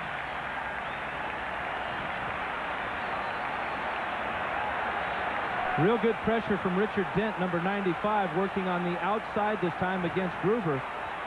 And Testaverde does the thing a quarterback has to do, is step up into the pocket, give his offensive lineman a chance to push the guys by, and then he shows the type of athlete he is, picking up that first down. He was a pretty good baseball player and not a bad basketball player as well. First down on the Bucs 32. Testaverde under huge pressure, including the refrigerator. Incomplete. Denton also in on the play. Bruce Hill was the intended receiver, but this may be the best pressure that the Bears put on Vinny all day. And I guarantee you this will be the last pass that he'll throw this first half. If I know Ray Perkins, 36 seconds to go, and the Buccaneers need about 68 yards to get in the end zone. I think this is going to be a couple of handoffs, and that'll be it. But I'm standing up here. He's down on the field. Willie Drury will come in as a 3rd wide receiver. 2nd down and 10.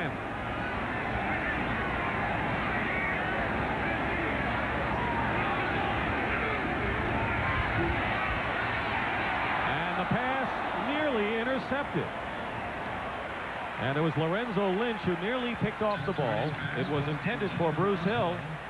And that would have been interesting, Dan, because you didn't think they would throw again. And if the Bears had picked that off and Lynch came awfully close to doing it, they would have been in Tampa Bay territory. Not much time, but they would have had a shot. Well, the other thing is that Butler would be kicking a field goal with this wind. It's gusting at about 15 miles an hour, and it will be at the Bears' back if and when they kick a field goal. There's the Refridge, who is working up front with Shapura and McMichael, alternating the tackles. Out of the shotgun on 3rd and 10.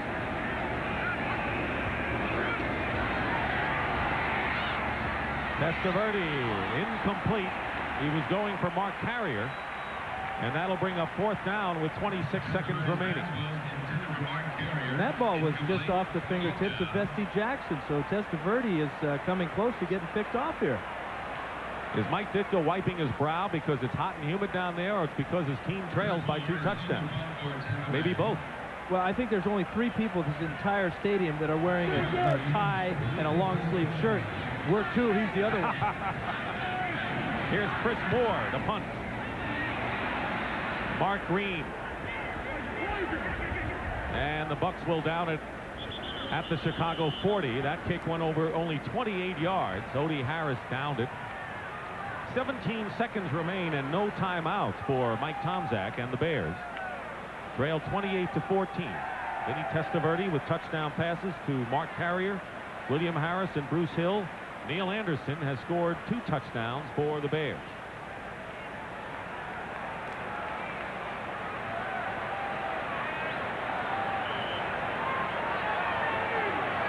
Bucs getting into their prevent defense, sending their safeties way back. Butrell and Elder, extra backs.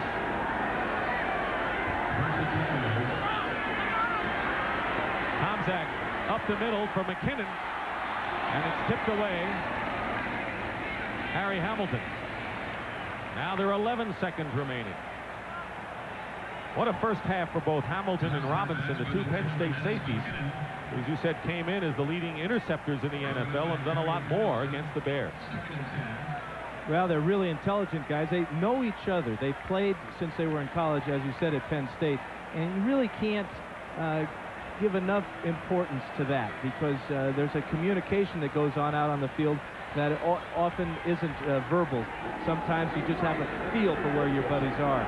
and obviously Hamilton and Robinson have that. Hamilton playing with a bad right ankle as well. Second down. Morris makes a fine catch. It'll be a first down, but the clock now will run out. Ron Morris made the reception, but that is the end of the first half with the score. The Buccaneers 28, the Bears 14.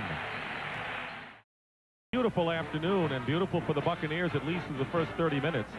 They lead the Chicago Bears 28-14 and have outgained the Bears every which way. Not much of a rushing game for either side, but through the air, Vinny Testaverde is having a tremendous effort today. 225 total yards for Tampa Bay, 146 for the Bears. 3 turnovers in the ball game, and for Chicago, and the Buccaneers have taken advantage of 2 of them. A shocking game, but 28-14, the Bears have come back from 2 touchdowns many, many times. Well, in fact, in 1985, they led, the Bucs led the Bears 28-17, and that game ended up 38-28. But that was before Ray Perkins got here, and I think he's got this team more focused on how to play football. They play hard football here in Tampa now. If you're Tampa Bay, do you feel that you can't go conservative because the other way got you there, playing the wide open style? But what do you think Ray Perkins may do, knowing Ray as you do? Well, I think that what he's going to do is try to continue to play as he has to start this ball game. I think he has so much respect for the Bears defense that he knows he can't run on them consistently. He's got to stay out of the third and long situations. The Buck offensive line has protected Testaverde perfect so far today. He doesn't, Perkins that is, doesn't want to put Testaverde in bad situations. Now, if you're the Bears, I mean, your defense is starting to play pretty good football now. They got a turnover and scored, and a couple of near interceptions. Offensively, this is where they really have to do something against a tough defensive team. Well, it's important that Tomczak doesn't have any more interceptions. He's got to have to play a perfect second half. And just an observation, watching the 2 teams come out onto the field for the start of the second half, the Buccaneers were running out on the field. The Chicago Bears were walking. So maybe the heat is affecting them at this point, too. Okay. Well, getting set now for the second half kickoff, and it'll be the Tampa Bay Buccaneers who will be on the receiving end. And they said that they had a chance for some rain today, 30%, and we haven't had any hint of bad weather thus far in this game. And it's a great, sea of shirts and jerseys out here on a beautiful afternoon, and a lot of Bear fans are here. Orange is the predominant color, and it's emblematic of the kind of Southeast Conference football, of course, that you'll see at CBS next week, when Auburn plays host to LSU.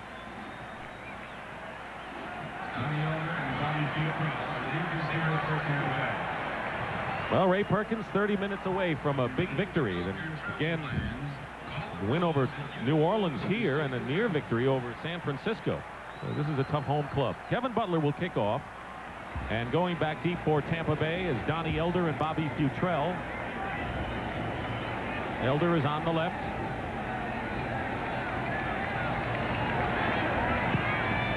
And the second half is underway, and it'll be Donnie Elder at the 10.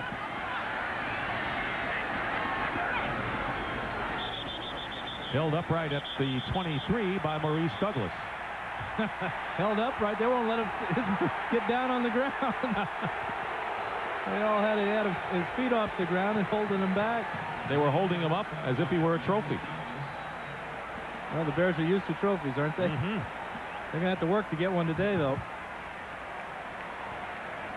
Tampa Bay going on offense. Passing game worked for them. Several long gainers through the air in the first half. They'll start this first drive of the second half from their own 24-yard line. There's Mike Singletary, the man in the middle. William Howard and Lars Tate, the running backs. Howard gets a yard, if that much. William Perry on the stop.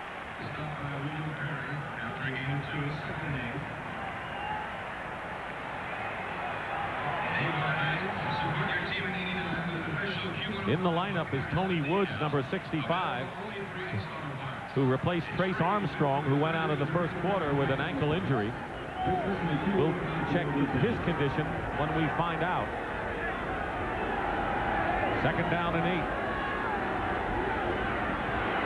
8. Testaverde's pass nearly caught by Bruce Hill on a pass behind him. Lemuel Stinson defending on the play. You know, last couple of passes for Testaverde, the end of the first half, and now his very first pass, you see he's important to himself, talking to Hill, saying, hey, listen, that ball was my fault. He's been off the target just a little bit. He's almost as if he's playing with fire here in the way he's throwing the ball. He's forcing it into coverage, and he's getting away with a couple. David Tate and Lorenzo Lynch are the extra backs for the Bears on 3rd and 8.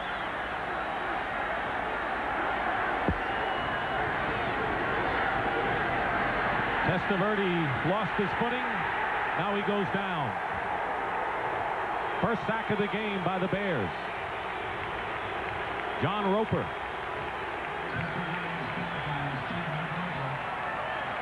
Well, it must have been an interesting talk at halftime that Ditka gave his ball club, because they came out and the defense will turn the ball over to the offense in just 3 plays. Good pressure there as McMichael and Roper, and now Singletary cleans up on Testaverde for the first sack of the day. Chris Moore will punt on 4th down, and Mark Green goes back for the Bears. Green at his 30. And a good return by Mark Green, the Notre Dame rookie, 17 yards back to the 47, where Broderick Thomas makes the stop. And a few tempers blaring a bit out there. Interesting that Dennis McKinnon has not returned punts lately, and it may be because as a receiver he has to play so much. The heat factor commands that Green would be back. Well, McKinnon is one of the more dangerous returners in the league, and I know that Ditka would like to have him back there more, but you got a rookie like Green that is trying to make the ball club and contribute any way he can. He's not going to give up that spot without a fight. Thornton is in the slot. On the wing on the right, 1st down, Bears. Pitches to Neil Anderson. Anderson gets into Tampa Bay territory and nearly gets a 1st down. Short by 1.5 yards. Urban Randall and Rod Jones combine to bring down Anderson. Wonderful job by Thornton as he comes in motion on this play, and he seals off the left side here. Here's Thornton, number 80, on the left side here. And watch as he goes in motion and gets this block on Winston Moss, and then allows Anderson, who really set up the block beautifully with a little dip there, and he gets around the corner and picks up 9. 2nd down and 1 on the Tampa Bay 45.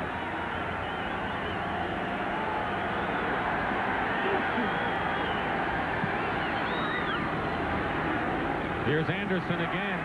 He's got the 1st down. Dives to the 40.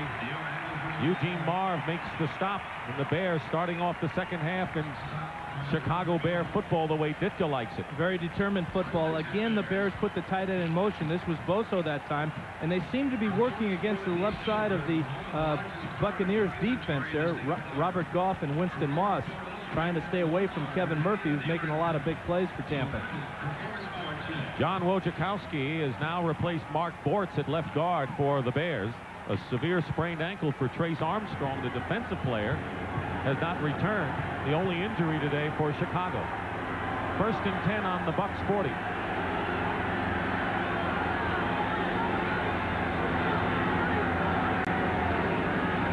Wide receiver screen.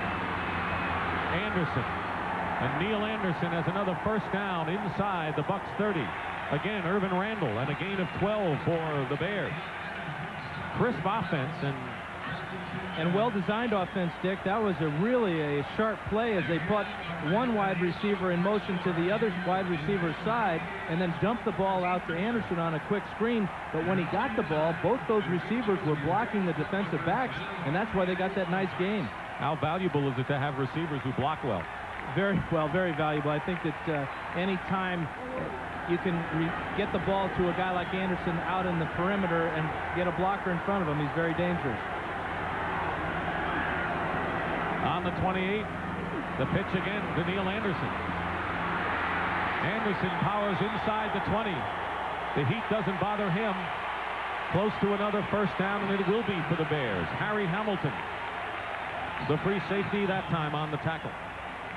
One of the outstanding characteristics of Neil Anderson running the ball is how he accelerates through a little seam in the defense. We're going to take a look at it right here. Watch this little tiny hole, and he just lowers his shoulder enough to break the tackle, and he's flying up through there.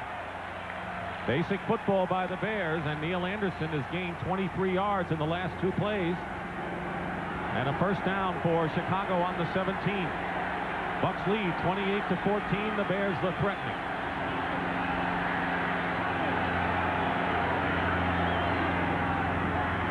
Anderson.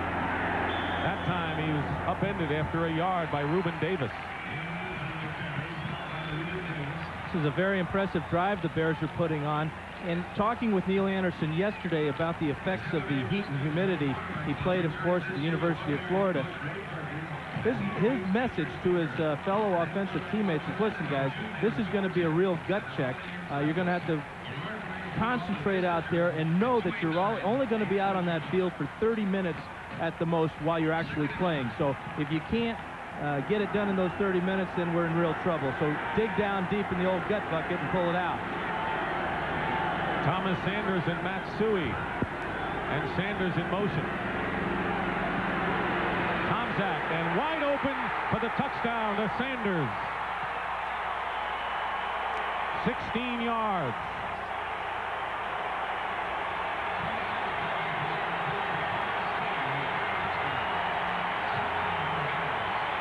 This is Sanders in motion at the top of the screen here, and he's going to go and run a post pattern. The Bucks are in a zone defense, but their weak safety was pulled out of the middle of the field by the play action to the weak side, and Sanders gets into the end zone for the touch. Kevin Butler will try to bring the Bears to within 7.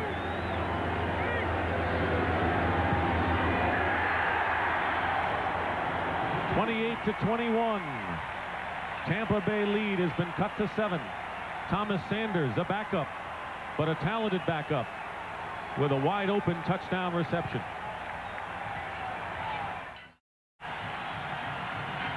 Thomas Sanders getting some repair work after his first touchdown catch of the year, and it's 28-21 now in favor of Tampa Bay with a lot of time, 9:31 remaining in the third quarter. Kevin Butler. On the left is Donnie Elder, Bobby Futrell lining up on the right. Bears have beaten the Bucks 12 times in a row. That's the longest current streak in the league. And this one is wide open. Elder at the 5.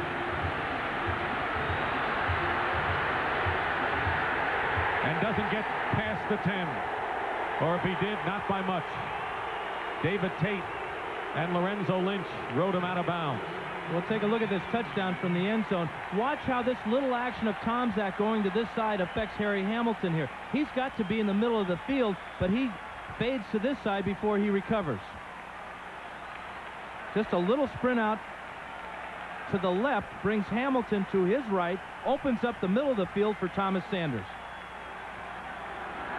And now the Bucks will start from their 10.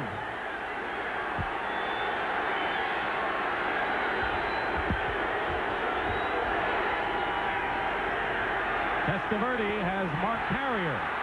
That'll be a first down for Tampa Bay beyond the 20. Lemuel Stinson made the stop.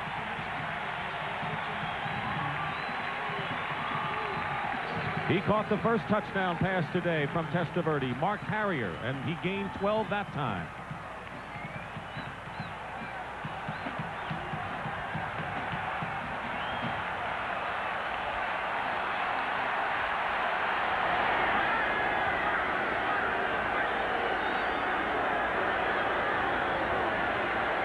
First down on the 21. Testaverde and Hill can't hold on. The pass is incomplete. Covering was Ron Rivera, the linebacker. Testaverde's pass was intended for Bruceville. Big day at Tampa Stadium, one of the few sellouts the Buccaneers have enjoyed. Over 74,000 fans for the annual invasion of the Chicago Bears. The Buccaneers led at one point 28-7, but the Bears have come back with 2 scores to tighten this one up at 28-21. Dick Stockton and Dan Fouts with 8:35 to go in the third quarter. On 2nd and 10, Testaverde has Howard And he goes down immediately for virtually no gain. Ron Rivera was covering him. Well, we're getting answers to our questions about what type of offense the Bucs are going to play here in the second half. Perkins isn't calling anything in. He's letting it rip with Testaverde. But the Bears are making some nice adjustments in their secondary. They're not giving him the big play down the field. They're forcing him to come to his check down receivers, as he did that time to William Howard. 3rd down and 9, and the Bears bring in their nickel backs. James Wilder and Don Smith join Testaverde in the shotgun.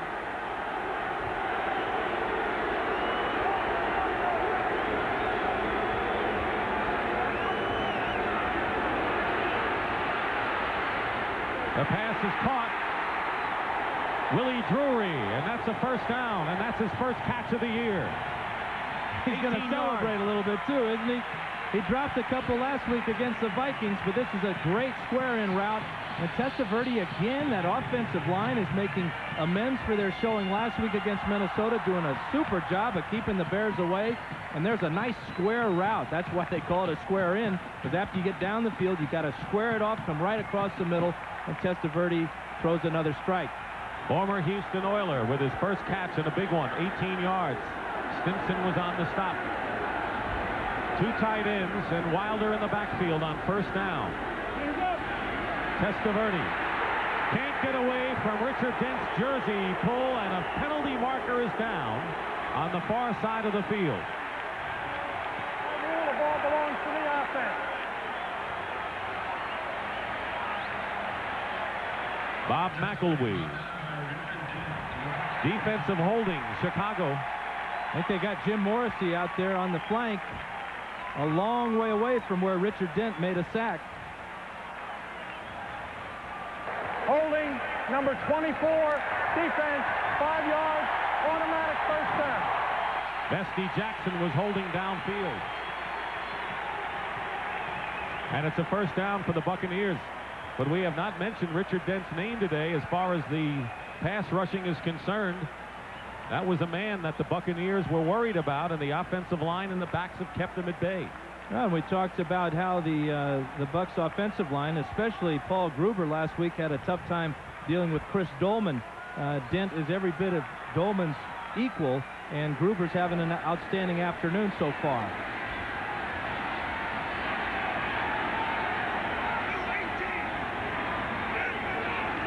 James Wilder on the pitch. Wilder gets close to midfield. Just a role player now for the Buccaneers. Used to be their workhorse. Well, that holding penalty really hurt Chicago because they were in great shape there. Going to get the ball back on a punt, perhaps, and instead it's first down at midfield, and now the Bucs pick up 5 on first down, something they want to do. And that third down pass to Drury for 18 yards was a big one. 2nd and 5 at midfield. 2 tight ends again for the Bucs. Up the middle, Jackie Walker, I believe. Nope, that was Harris, William Harris. That'll be a first down, though, for the Buccaneers to the Bear 42. Jim Morrissey on the stop. And the miseries continue for Mike Ditka, who thought that he had the Bucs hemmed in on their own 10. But again, Ditka knows that we've got better than 5 minutes to go in just this third quarter. He's got to be happy with the way his offense came out and got 7 points on the board on their first drive of the second half.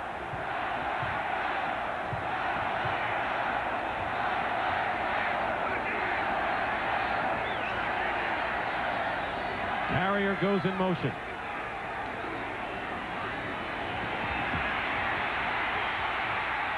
And Testaverde, incomplete. Jackie Walker was the intended receiver that time. And a good rush was put on by Rivera of the Bears. Nice job at Testaverde retreating in the pocket, keeping away from Rivera, and then making the proper decision of just grounding the ball. He did have a receiver in the area, so there was no penalty. How do you read Testaverde, a guy who's looked awfully shaky in a lot of games? He looks like he's been a 5-year veteran in this one. This is the best I've seen him play. 18 of 30 for over 200 yards.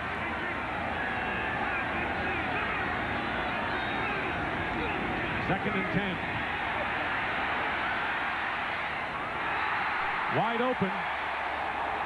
Looks like Mark Carrier, and it is for another Buccaneer first down. Jackson on the tackle, 16 yards.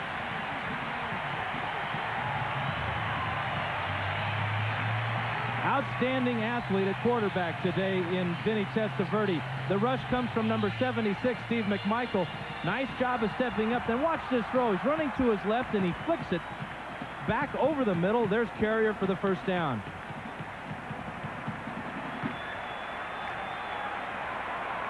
Mark Carrier with 5 catches. Bruce Hill also has 5 receptions today. So the starting wide receivers for the Buccaneers are going to town against the Bears defense.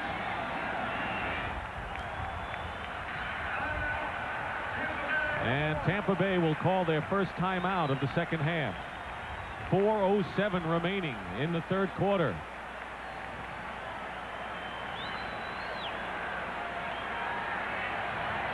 Mike Singletary frustrated, like many of the Bears.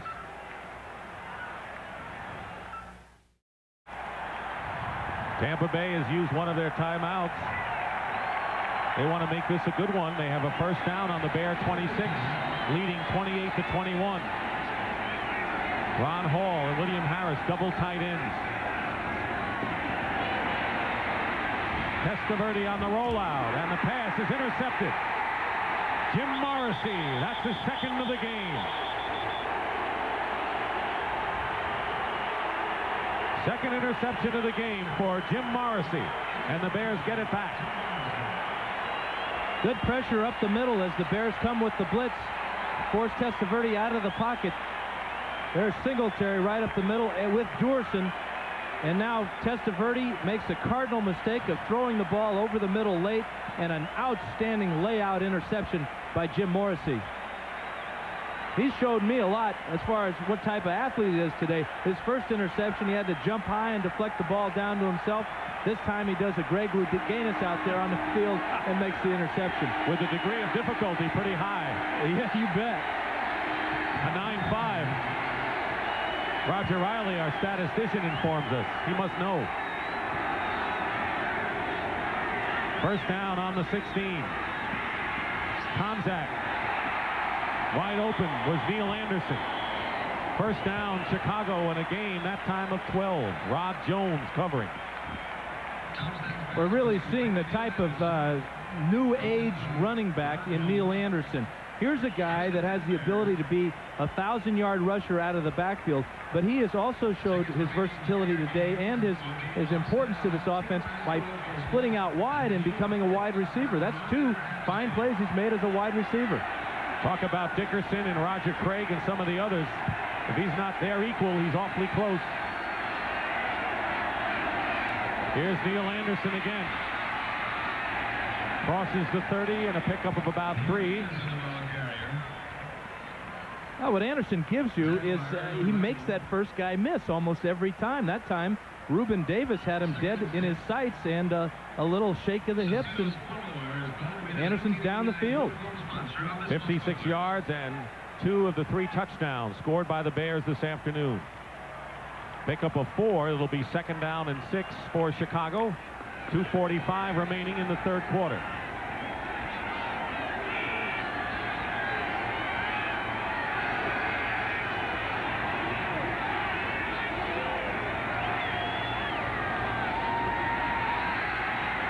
Tomzak fires it away, and Thornton had it and then lost it.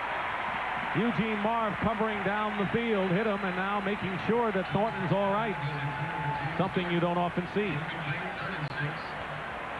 This appears to be a cramp in his calf muscle. You see him pulling on his toes there, trying to straighten out the muscle there. And that's one thing that happens very often in this heat and humidity in Tampa is the opposing teams come in here and they cramp up. There's no question that the heat has had some kind of an effect on the Bears today. We saw that with Dent earlier on a pass rushing situation and others. They had to leave the game. 4 wide receivers on 3rd and 6.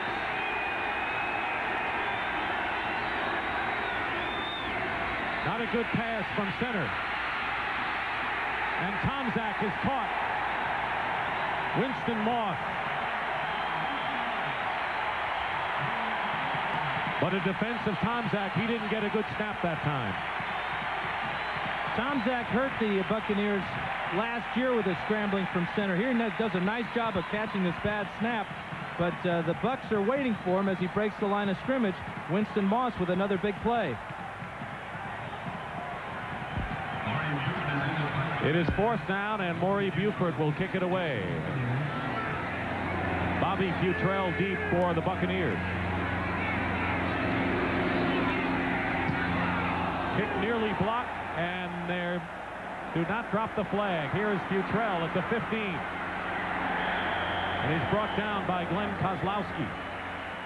The official came very close to throwing a flag for running into the kicker, but he didn't. 51-yard kick by Buford. The Bears have had a couple of close calls go against them today. This appears to be running into the punter. Right here, Buford is off the ground, and there's the contact. And now watch the official, Bob McElwee, point, and his right hand was grazing his back pocket, looking for the flag. Maybe he whiffed on the flag. Looked like they got him. Buccaneers 1st down on their 24.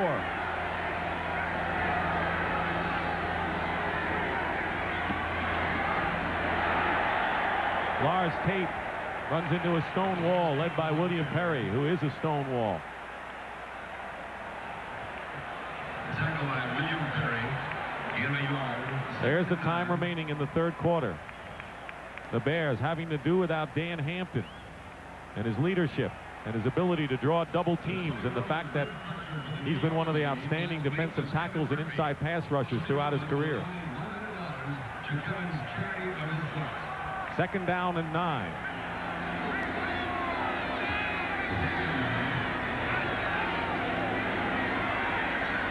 Testaverde has Harris hit by Singletary at the 30. It'll be 3rd down and about 4 now for the Buccaneers. Bears have made a significant change in the way they're playing pass defense now. They've been burned by the 2 wide receivers of the Bucs, Carrier and Hill. Well, they're double covering them now with a man short and a safety over the top. They're telling Testaverde, you're going to have to beat us throwing to your tight ends or to your backs out of the backfield. So they're taking away the wide receivers. 3rd down and 4 on the 30. Willie Drury is a 3rd wide receiver. Nickel backs for Chicago.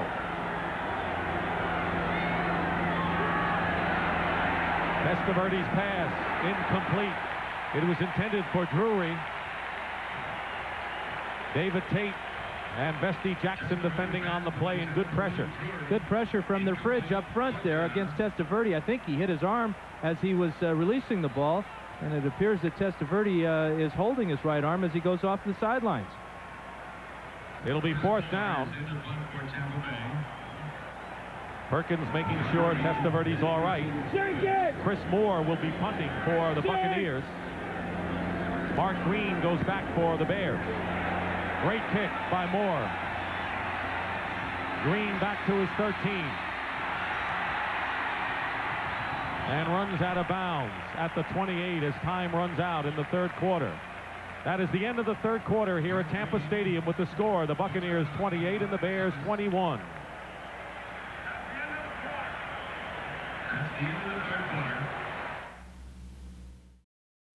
We talked about the pressure that William Perry put on Testaverde that time. Let's take a look at it. Number 72 working against Mike Simmons, number 62.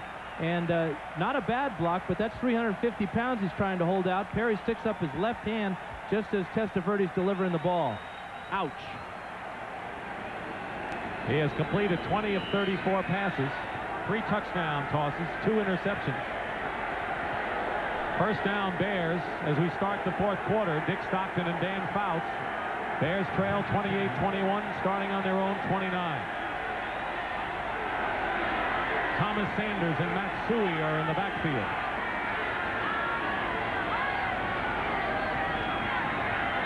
Tomczak's pass. Suhey has it and is wrapped up.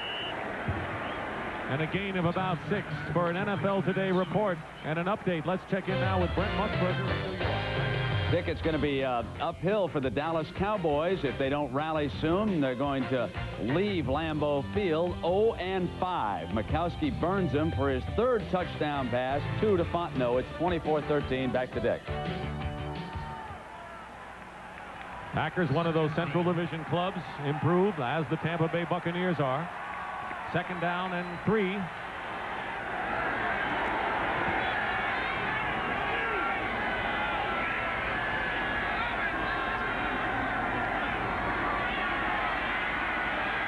Tomczak's pass nearly intercepted. Nearly picked off by Ricky Reynolds. 3rd down. Well, this is what you call forcing a pass to your receiver. Tomczak runs out of options here, and he knows he's running out of time in the pocket. He just lets this one rip, and he is really fortunate that Reynolds didn't make this interception, because if he had, he might have gone all the way for a touchdown. The Bears are only 1 for 8 on 3rd down conversions. They need 3 yards. In this first minute of the 4th quarter, Neil Anderson is back in the game.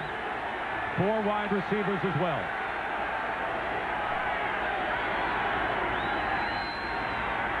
Swing pass to Anderson. Not that time. Donnie Elder, and a loss on the play of 4 yards.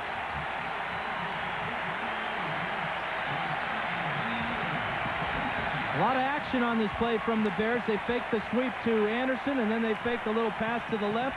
And the Buccaneers are in a zone defense. Donnie Elder stays at home in his responsibility, comes up and makes the play. Elder with a big play on Anderson. Maury Buford will kick 4th down. Bobby Futrell deep for Tampa Bay. Not a good kick. Let's see where they mark it. It was Shank, and they mark it out of bounds, I think, in Chicago territory. It is at the Bear 44, only a 12-yard kick, and will return to Tampa Stadium after this word from your local station. Dick Stockton and Dan Fouts back at Tampa Stadium. That 12-yard shank by Buford really hurt, since he had the wind at his back, and now gives the Bucs great field position at the 44 of the Bears. James Wilder gets what he can, and not much at that. Tony Woods making the tackle. Second half of the CBS NFL doubleheader coming up later. Most of you will see the 49ers against the New Orleans Saints, both teams who lost in a big NFC West battle. Some of you will see the Phoenix Cardinals against the Redskins, trying to come back from their tough start. Atlanta against the LA Rams at Anaheim. The Rams riding high atop the NFC West. And they've got to guard against the letdown after their big win last week against the 49ers. Same story as the one we have here. Apparently so. 2nd down and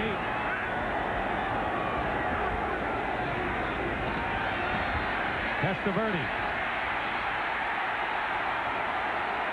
William Perry. Perry hanging it in there. Ditka said that he'd be breathing in a lot of wind today in the heat and the weight. Well, he's made 2 big plays in a row. The last play of the last drive, where he deflected the pass, hit Testaverde on the wrist, and here he comes up with a big play to start this drive. 3rd down and 8 for the Buccaneers on the 41 of the Bears. Plenty of time remaining. 12:08.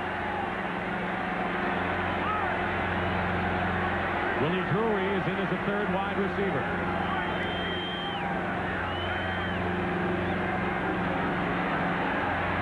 Testaverde up the middle has Carrier. Mark Carrier gets inside the 20. A gain of 25. First down, Tampa Bay. Sean Gale finally caught up with him. Testaverde just continues to make big plays as he breaks the pressure of the Bears. Watch him step up into the pocket, and again, off balance, he's going to rifle the ball to Carrier. Now, watch Carrier after he makes this grab, going to the outside, then seeing it open up in the straight up the field, doing what the coaches love to see, running north and south and picking up extra yardage, getting the Bucs down inside the 20. Their shielding carrier from the hot sun, he appears to be all right and leaves the game. He has gone over 100 yards today on 6 catches and a touchdown. Well, Testaverde is proving not only to the fans that are watching this ball game and the fans that are here, but he's proven to Ray Perkins, listen, Coach, give me all the offense. I can handle it. So far this year, we've been very conservative. I've done what you wanted. I've read the defense. I've dumped it off where you wanted to. Now I'm proving to you I can make the big play when it counts. Could be an awakening for this team. First down on the 16.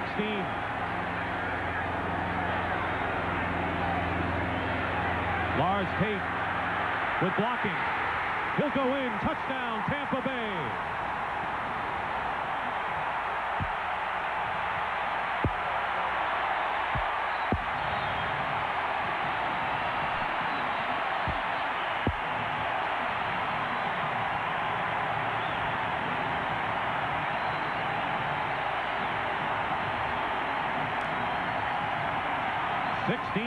Touchdown by Lars Tate.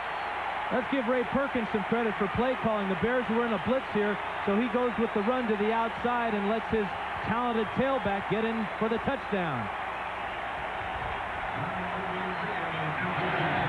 Donald Igwebuike.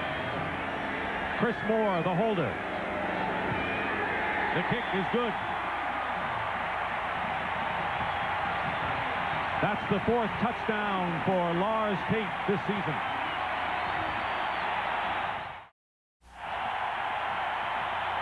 Tampa Bay doing it through the air, and a brilliant afternoon for Vinny Testaverde, taking advantage of turnovers and controlling time of possession. 35-21 Bucs with 11:08 to go, Dan.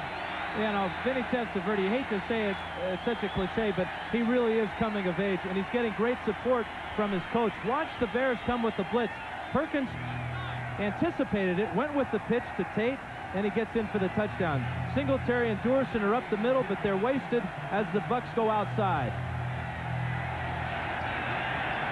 Who anticipated 5 touchdowns, and the game is not over for the Buccaneers offense against the Bears defense today. Done an outstanding job of capitalizing on turnovers and then making the big play.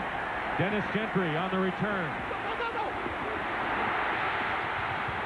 And clobbered at the 40-yard line by James Wilder.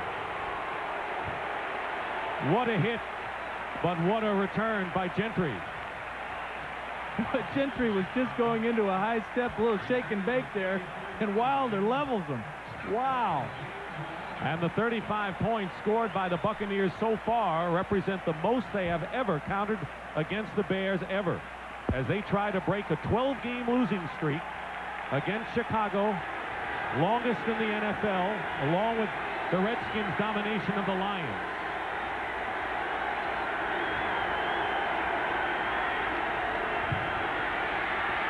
Tomczak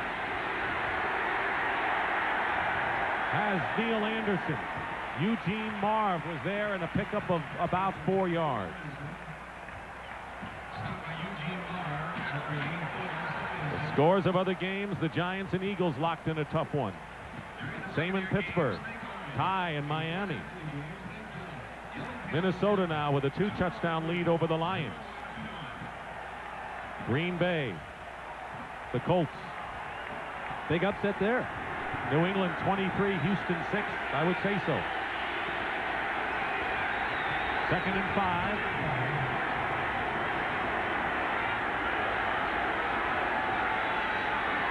Tomczak. Incomplete. Gentry, the intended receiver, and Rod Jones was defending. They were all over Gentry. Yeah, they really were. Gentry falls down at the end of this pattern, but this is not going to be a completion for the Bears anyway. Rod Jones has outstanding coverage as he breaks on this ball right now, and perhaps he pushes Gentry in the back a little bit, but I don't think the Bears are going to get any calls today from these officials. 6 defensive backs for Tampa Bay on 3rd and 5.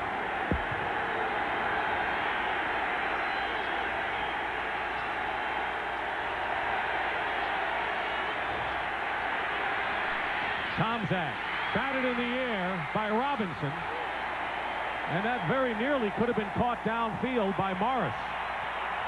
That was a close call, kind of, for Tampa Bay. Bears nearly picked the one off there. That was a world record deflection. That ball went up in the air about 30 feet and then over to the sideline where Morris almost made it. But the guy that makes the play, again, is one of those safeties for Tampa Bay, Mark Robinson. Mike Ditka with some not-so calm words for Greg Landry, his offensive coordinator.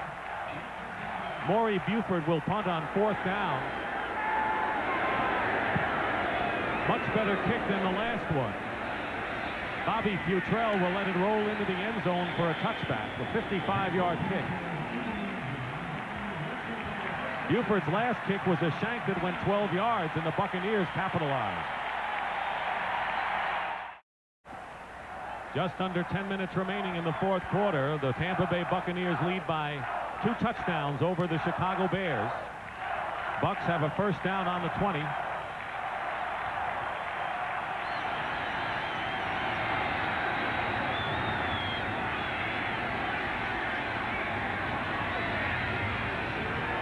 And the pitch to Lars Tate.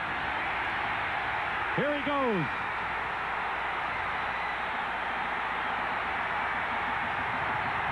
And he's out of bounds at the 31. Vesty Jackson. 48-yard run by Lars Tate. Again, Ray Perkins deserves a lot of credit for anticipating the blitz from Doerson, number 22. The Bucks go wide. The Bears don't make the tackle right there. Sean Gale misses Tate. Now we talked about those strong, big arms of Lars Tate. Watch him hold off Vesty Jackson for another 10, 15, maybe 20 yards. And before this play, here was Mike Singletary with the rest of the team defensive. He's the leader of this ball club, and he is upset with the way they're playing. And his actions speak louder than my words at this time. You know, his birthday's tomorrow. He's not talking about that. Didn't work. They missed a lot of tackles there. First down, William Howard. Interesting that on the very next play, after Singleton's lecture to the team, they don't tackle anybody, and Lars Tate runs for 48 yards. Determination, and the Bucks are a team that is so improved, and they're so anxious to show everybody how much better they are. There's been a lot of talk all year that they're improved, that Testaverde's a better quarterback, that they're playing as a unit better, but today they're proving it to everybody, and they're proving it to the champion of their division. Second down and 6.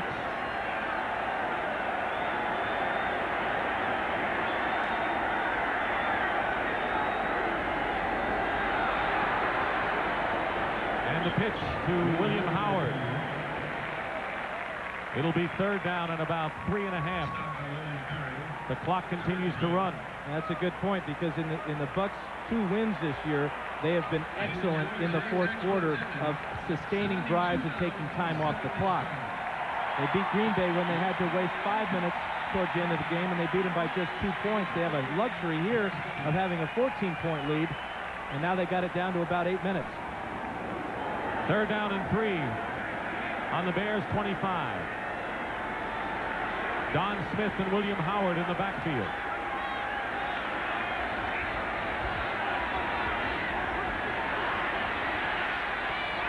Pass up the middle. Caught by Hill. 12 yards. First down, Tampa Bay. Testaverde goes limping off the field. And he's hurt. And a penalty marker was thrown as well, as Vinny almost knocks the back bench down. Personal foul, roughing the passer, 76 defense, enforced from the end of the play. Steve McMichael roughing the passer. Let's take a look at McMichael. He's right in the middle of our screen here. Number 76, and he's going to take a shot at Testaverde's knee. He gets off clean here, and now he comes in low, and that's a new rule in the NFL this year, that you can't hit the quarterback low when he's exposed like that. That was the Andre Waters play on Jim Everett last year. And that may be the play that seals the Bears' fate this afternoon. because now the Bucs are inside the 10-yard line. However, Joe Ferguson will come in, and that's not a bad guy to bring into the game, a man with 17 years experience. Joe was drafted the same year I was, back in '73, and it's great to see him still playing. Testaverde has shed his jersey. They're working on him. We'll find out what the problem is. First and goal at the 6 for the Bucs. Lars Tate gets inside the 5, where Ron Rivera is there. It's not that important now for Tampa to get a touchdown. If they come away with just 3 points, that bumps the lead up to 17, and I don't believe that the Bears have enough left in them today to overcome that type of lead. Certainly not in this heat. Joe Ferguson, who played most of his career with the Buffalo Bills, handy man to have around, isn't he? Tremendous amount of experience. He is like a coach on the sidelines for the Bucs. In fact, Ray Perkins calls him a coach. Something Joe doesn't like, though. Don't get too close to me, Ray will tell him.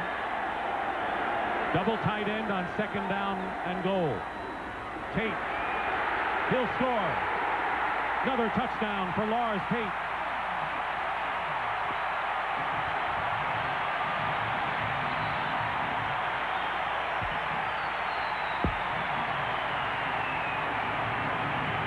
This is Lars Tate going to take it to the outside again against the Bears defense, and they just outraces everybody to the corner of the end zone. Fatigue has set in for the Bears, and the Bucs are a mile high. 103 yards today for Lars Tate and 2 touchdowns. Vinny Testaverde has thrown for 3 passes, although he's hurt now. Donald Igwe-Buike for the point after. And a high snap. Chris Moore, the punter, will run in for it. They'll get it.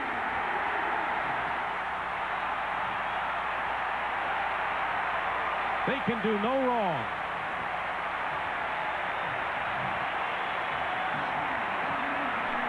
Watch the high snap, and Moore does a great job keeping his wits about himself, and he's fresh. He hasn't run all day long.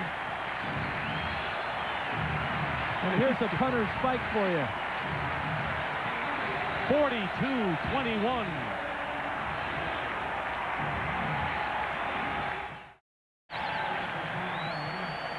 Moments ago, this was the scene. Vinny Testaverde, who injured his right knee, walking off. An impressive day for Vinny Testaverde. We hope he's all right.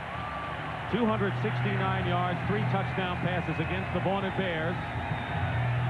Tough end for Testaverde on a great day. Bittersweet. Gentry returning the kickoff. And on the handoff to David Tate.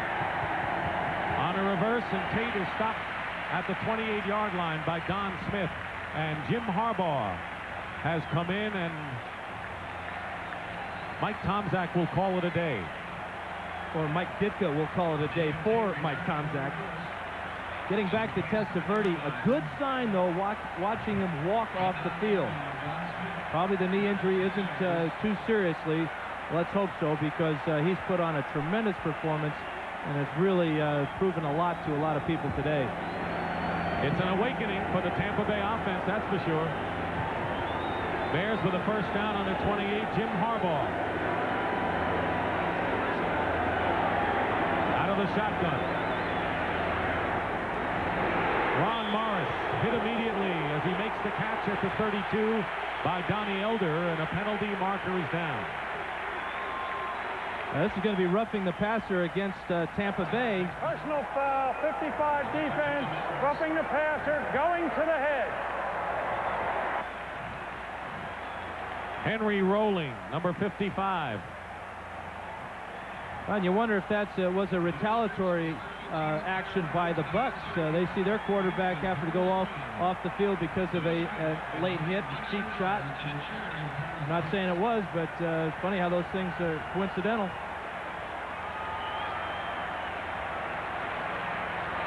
So Jim Harbaugh is welcomed into the game. And they're going to mark the penalty off. Roughing the passer will bring the ball close to midfield. But the Bears have their work cut out for them in a big way with 6:20 to go in the fourth quarter, trailing the Bucs by 3 touchdowns.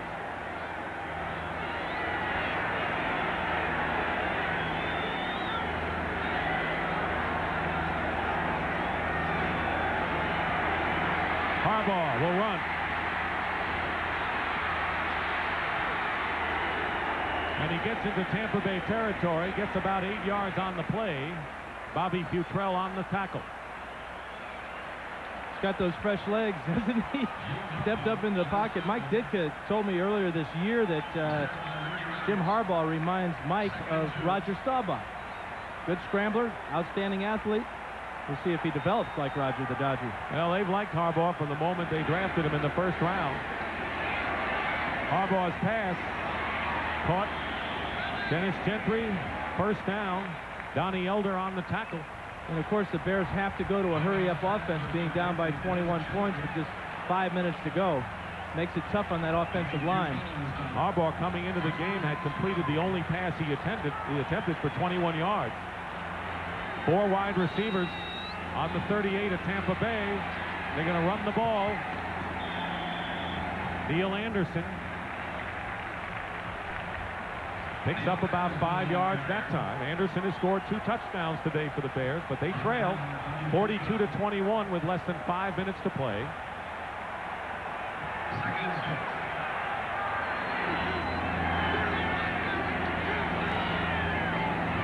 Second and 5. And the ball is caught by Anderson out of bounds. And that will be enough for the first down. Or is it not? I think he got out of bounds just before the flags there, and that's really a tough mistake there. If he could have picked up that first down, you never know what could happen. But now the Bears have to concentrate more on picking up this first down than they have to concentrate on getting some points on the board. And stopping the clock, Anderson probably intent on stopping it. So it'll be 3rd down and 2.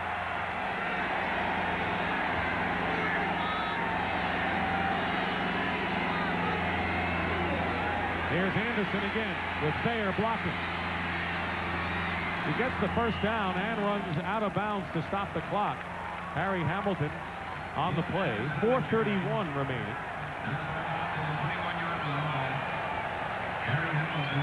The Bears have all 3 of their timeouts remaining. If you're looking ahead, Tampa Bay just 2. And now it's time for the Bears to start going for touchdowns. They're on about the 21-yard line. They can't afford to have many more running plays or pass plays that don't go into the end zone for points.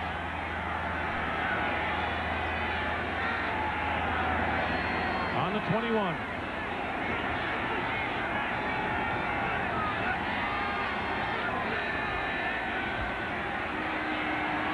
Harbaugh goes down. Robert Goff. And that's the 2nd sack of the game for Tampa Bay.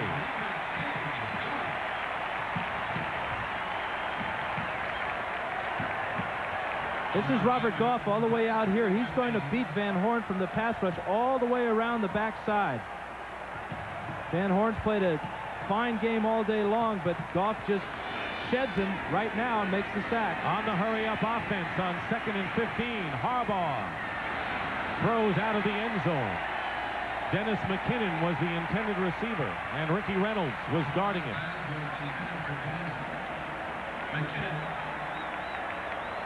A lot of people questioned the Bears' wisdom when they drafted Harbaugh in the first round. In those days, they had McMahon and Tomczak.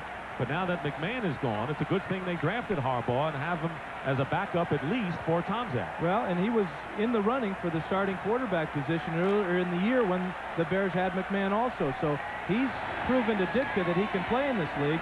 He's an outstanding athlete.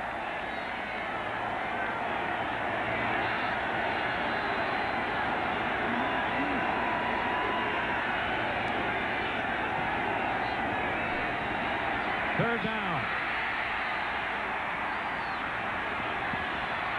Harbaugh is going to get the first down, and more. Touchdown, Bears. 26 yards. What a show of broken field running by Jim Harbaugh. This is so reminiscent of that great run that Steve Young of the 49ers had last year against the Vikings. Watch Harbaugh tuck it away here, and now he's heading right straight for the goal line. Nice move here, and then watch the backflip into the end zone, breaking the plane. That's a Greg Louganis move. Kevin Butler. And it's now 42-28 Tampa Bay with 3:56 remaining in the fourth quarter. In a wild scoring game, Dan, in which both starting quarterbacks have gone from the scene. Testaverde with a knee injury finished for the day. Tomczak relieved by Jim Harbaugh. Next Saturday, LSU against Auburn. A good one in the SEC, 2:30 Eastern time. This is just the second meeting since 1981. Even though they're in the same conference, LSU won last year 7-6. I really look forward to watching Reggie Slack. He's an exciting guy. Auburn, the home team next week against LSU. A great battle, 2:30 Eastern on CBS Sports. Giants with a 5-point lead over Philadelphia in the fourth quarter. Pittsburgh coming back from their early slump, huh? Boy, they really have. Tough one down in the heat in Miami. I wonder if it's as hot there as it is here. Minnesota must love the score here, although this one is not over yet, and Green Bay rolling on Dallas right now. Green Bay is really starting to play well, understanding Lindy Infante's system. It took them a while, but boy, they're putting up some points.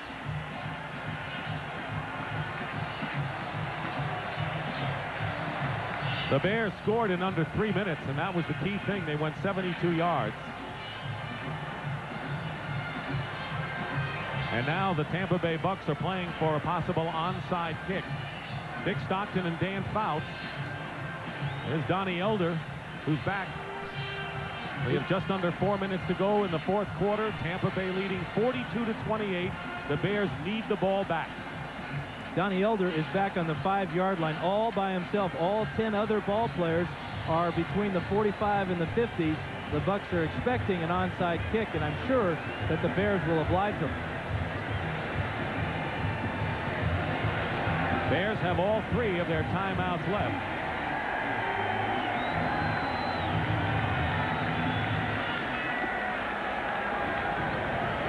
Ball must go 10 yards.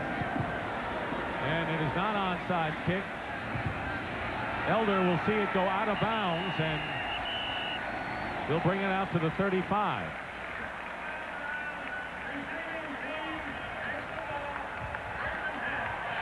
The 42 points scored so far by Tampa Bay are the most points since the opening game 2 years ago.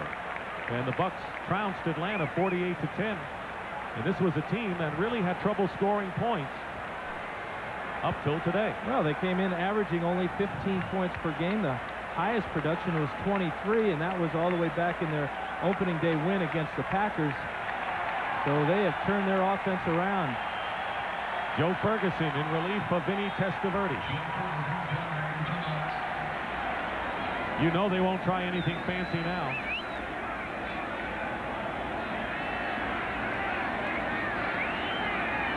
Double tight end.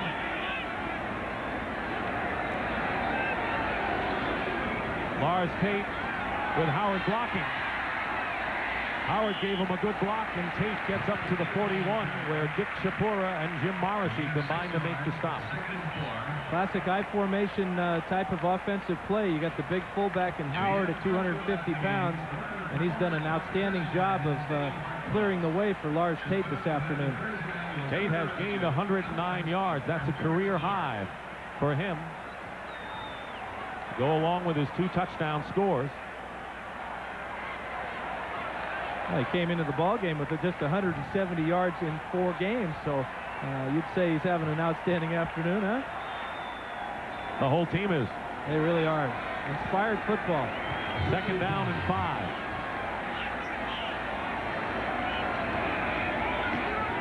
Again, Tate. That'll bring up 3rd and short. Tony Woods, the defensive end. Trace Armstrong went out early with a sprained knee, and Woods has had to go, number 65. The stop by Tony Woods. Everyone getting in the act today in the heat anyway. And now the Bears have to call a timeout.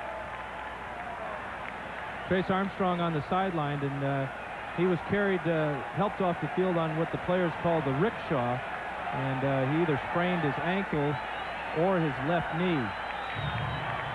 And that hurt the Bears because they're coming into this game defensively, especially their defensive line, with a couple of injuries, and having their first-round draft pick, 1B, Trace Armstrong, go down doesn't help them at all, especially looking forward to what they have ahead of them on the schedule.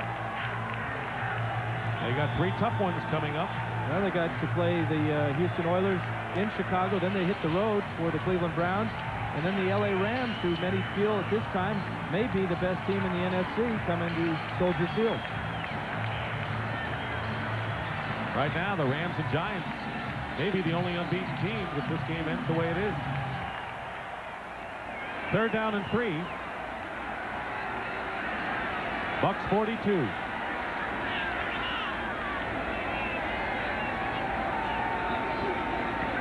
Lars Tate, penalty marker down.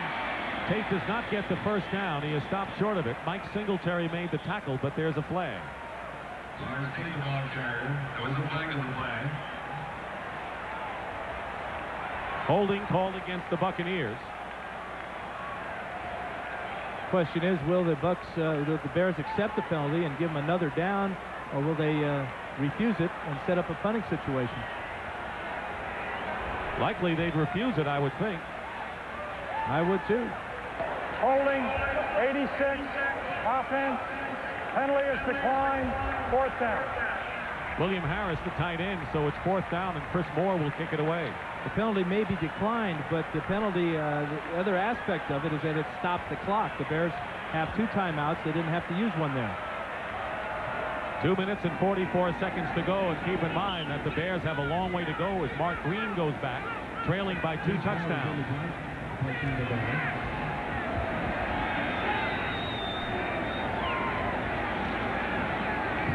Green, lead from Bears. Fair catch. Green at the 16-yard line. A 40-yard kick by Chris Moore. So here's Harbaugh again. He ran for the touchdown the last time. Has a little bit longer to go this time. And he appears to be limping just slightly there. I wonder if he might have hurt himself making that dive to get the touchdown. This is a case in which if Harbaugh is shaken up, they do have Tomczak, of course, who is healthy. They just gave him the rest of the day off after struggling today because of Tampa Bay's defense. There's Mike Tomczak. 1 touchdown and 1 interception for the day. Broderick Thomas, the rookie linebacker, number 51, is in the game for Tampa Bay.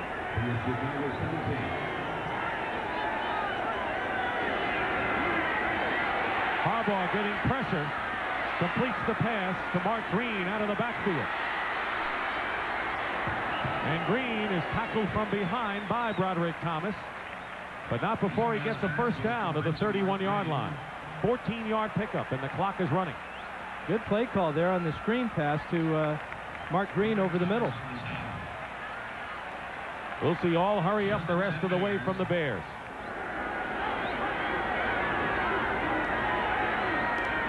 Harbaugh has Morris. He loses it. It'll still be Bears ball. Dennis McKinnon tried to get a hold of it. Morris had fumbled it, and Chicago advances it some more to the 23. Well, Morris, what he does at the end of this play, he hears McKinnon coming, and he laterals the ball to McKinnon. Watch the grab here in the zone. Now watch him look back, sees McKinnon. McKinnon just never quite gained possession, and it'll be interesting to see when we come back from commercial where they mark this ball. They should bring it back.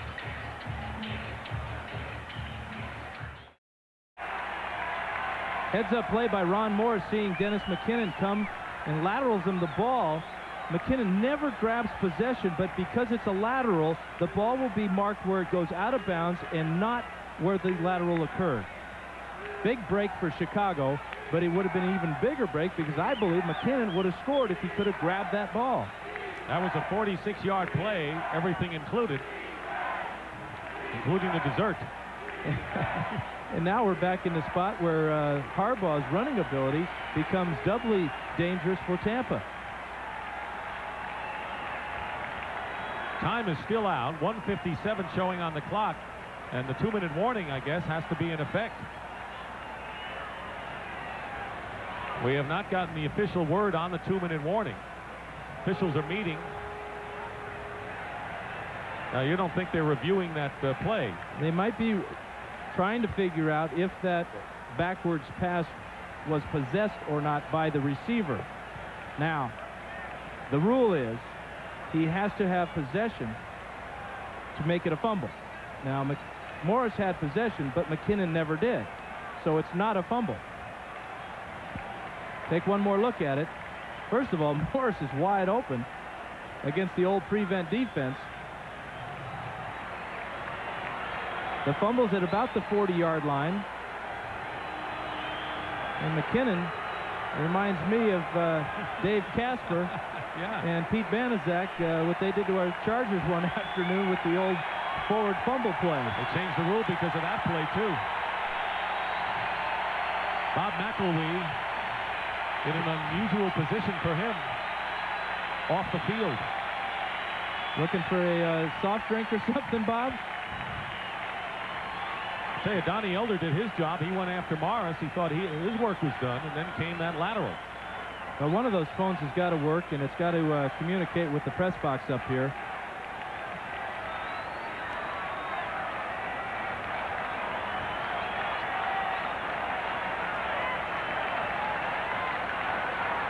The delay here is approaching the 2-minute mark.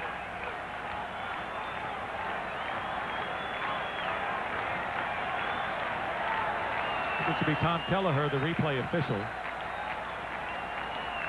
Art McNally is also here, the supervisor of officials of the National Football League. Well, we'll get it straightened out now, I hope. After further review, the play stands as called. First down.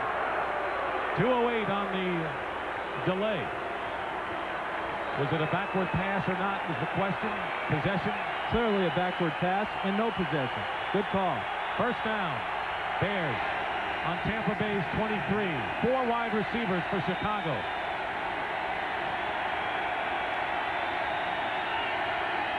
Crowd's too loud for the shotgun on that play. Harbaugh overthrows McKinnon. Covering was Ricky Reynolds. And now for an NFL Today update, let's check in with Brent. Dick, I want to keep everybody in Chicago up to date on the Vikings. It's been the backup quarterback for the Lions, Bob Galliano, who has rallied them. There are 2 minutes and 23 seconds to go. Detroit on the comeback against the Vikings. Let's go back now to Dick. All right, Brent, that'd be some kind of consolation for Bear fans if the Vikings were to lose that, but they're winning and the Bears are still losing. 2nd and 10 on the 23.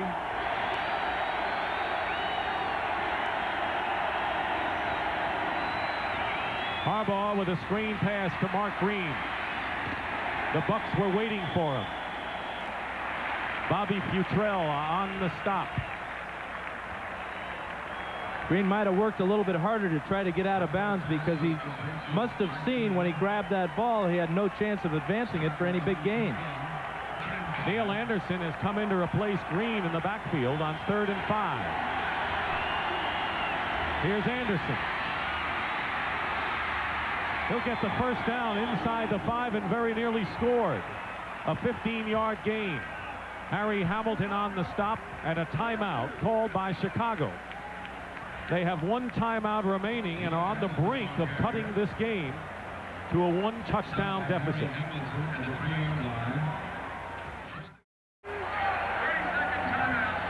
Mike Ditka on the sidelines, and he and Greg Landry just gave Jim Harbaugh the instructions.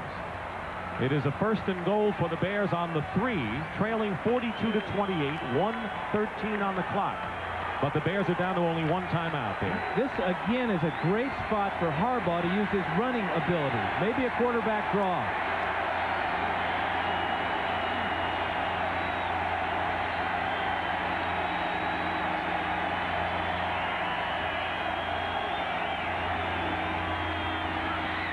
He throws it away because of great pressure. And a safety blitz with Bobby Futrell storming in for Tampa Bay. Penalty marker is down, however, in the end zone. You can tell what it is from Harbaugh. Does this remind you of the San Francisco game? If it's holding against Tampa Bay's defense. Tampa Bay had 3 holding penalties on the 49ers winning drive in the secondary, and this appears to be another one.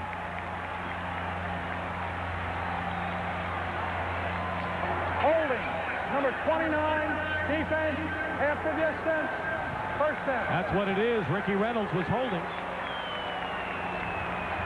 Buccaneers held 3 times in the secondary. And you know, Mike Tomczak just was out in the huddle telling the play to Harbaugh, and he came off the field. Now that's illegal. An expensive messenger boy, too. First and goal at the 1. Harbaugh. Penalty marker down. And Harbaugh's back to the 6. Broderick Thomas and company. But another flag was thrown. And another defensive holding call against the Buccaneers. Well, the Bears get a huge break there, though. But what I was talking about, Tomczak going out to the huddle.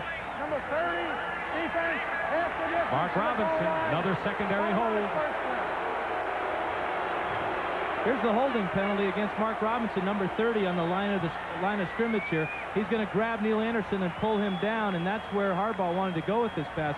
But it's illegal for Tomczak to go out into the huddle and return to the sidelines and call a play. That's 12 men in the huddle, and that's an illegal procedure. They missed it, the officials. First and goal at the 1.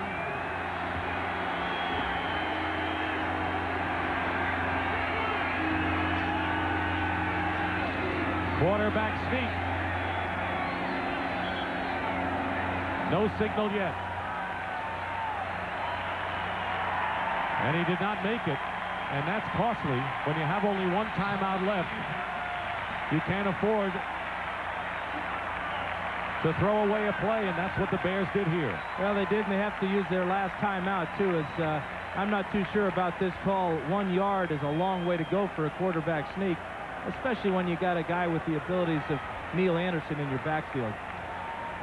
No timeouts left for the Chicago Bears as they try the quarterback sneak, and that means that even if they score and they're down by a touchdown, Tampa Bay has the ball, and with no timeouts left, there's very little you can do. Well, the only thing they can do is hope to recover an onside kick and move the ball down the field using balls thrown out of bounds or incomplete to stop the clock. They are really backed up against it here.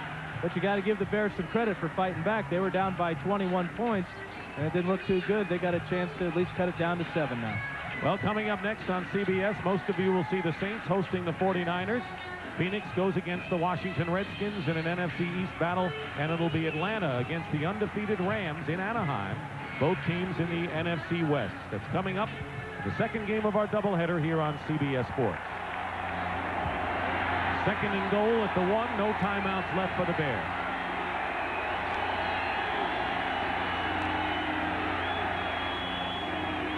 Here's Neil Anderson, and he'll go in for his 3rd touchdown of the game. 3 touchdowns for Anderson, 86 yards on the day. Just a simple pitch play to the wide side of the field, letting Anderson find where he wants to go after he gets the ball. Suey out in front with an outstanding block, and that's an easy walk-in for Neil Anderson. 42-34, and Kevin Butler with the conversion. It's good. And now it's a 1-touchdown game again. Bears have come within a touchdown at 28-21, and now once more at 42-35. But they have no timeouts remaining and 49 seconds to go.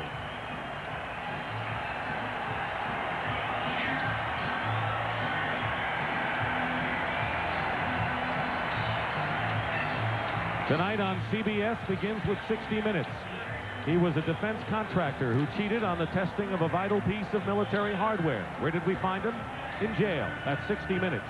Followed by Murder, She Wrote, and the CBS Sunday movie Mystic Pizza. Annabeth Gish, William Moses, and Julie Roberts. That's tonight on CBS.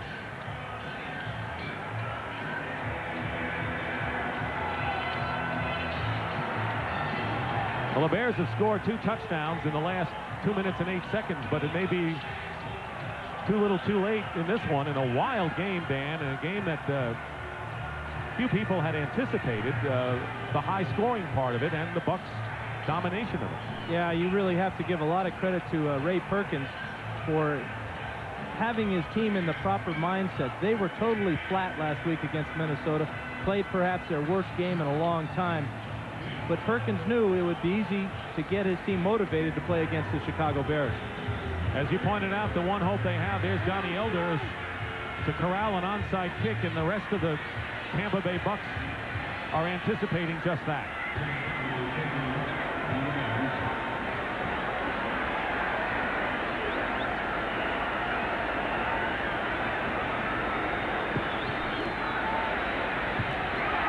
And Tampa Bay, Mark Carrier, I believe, picked it up. They had all their receiver people there, and Carrier has it.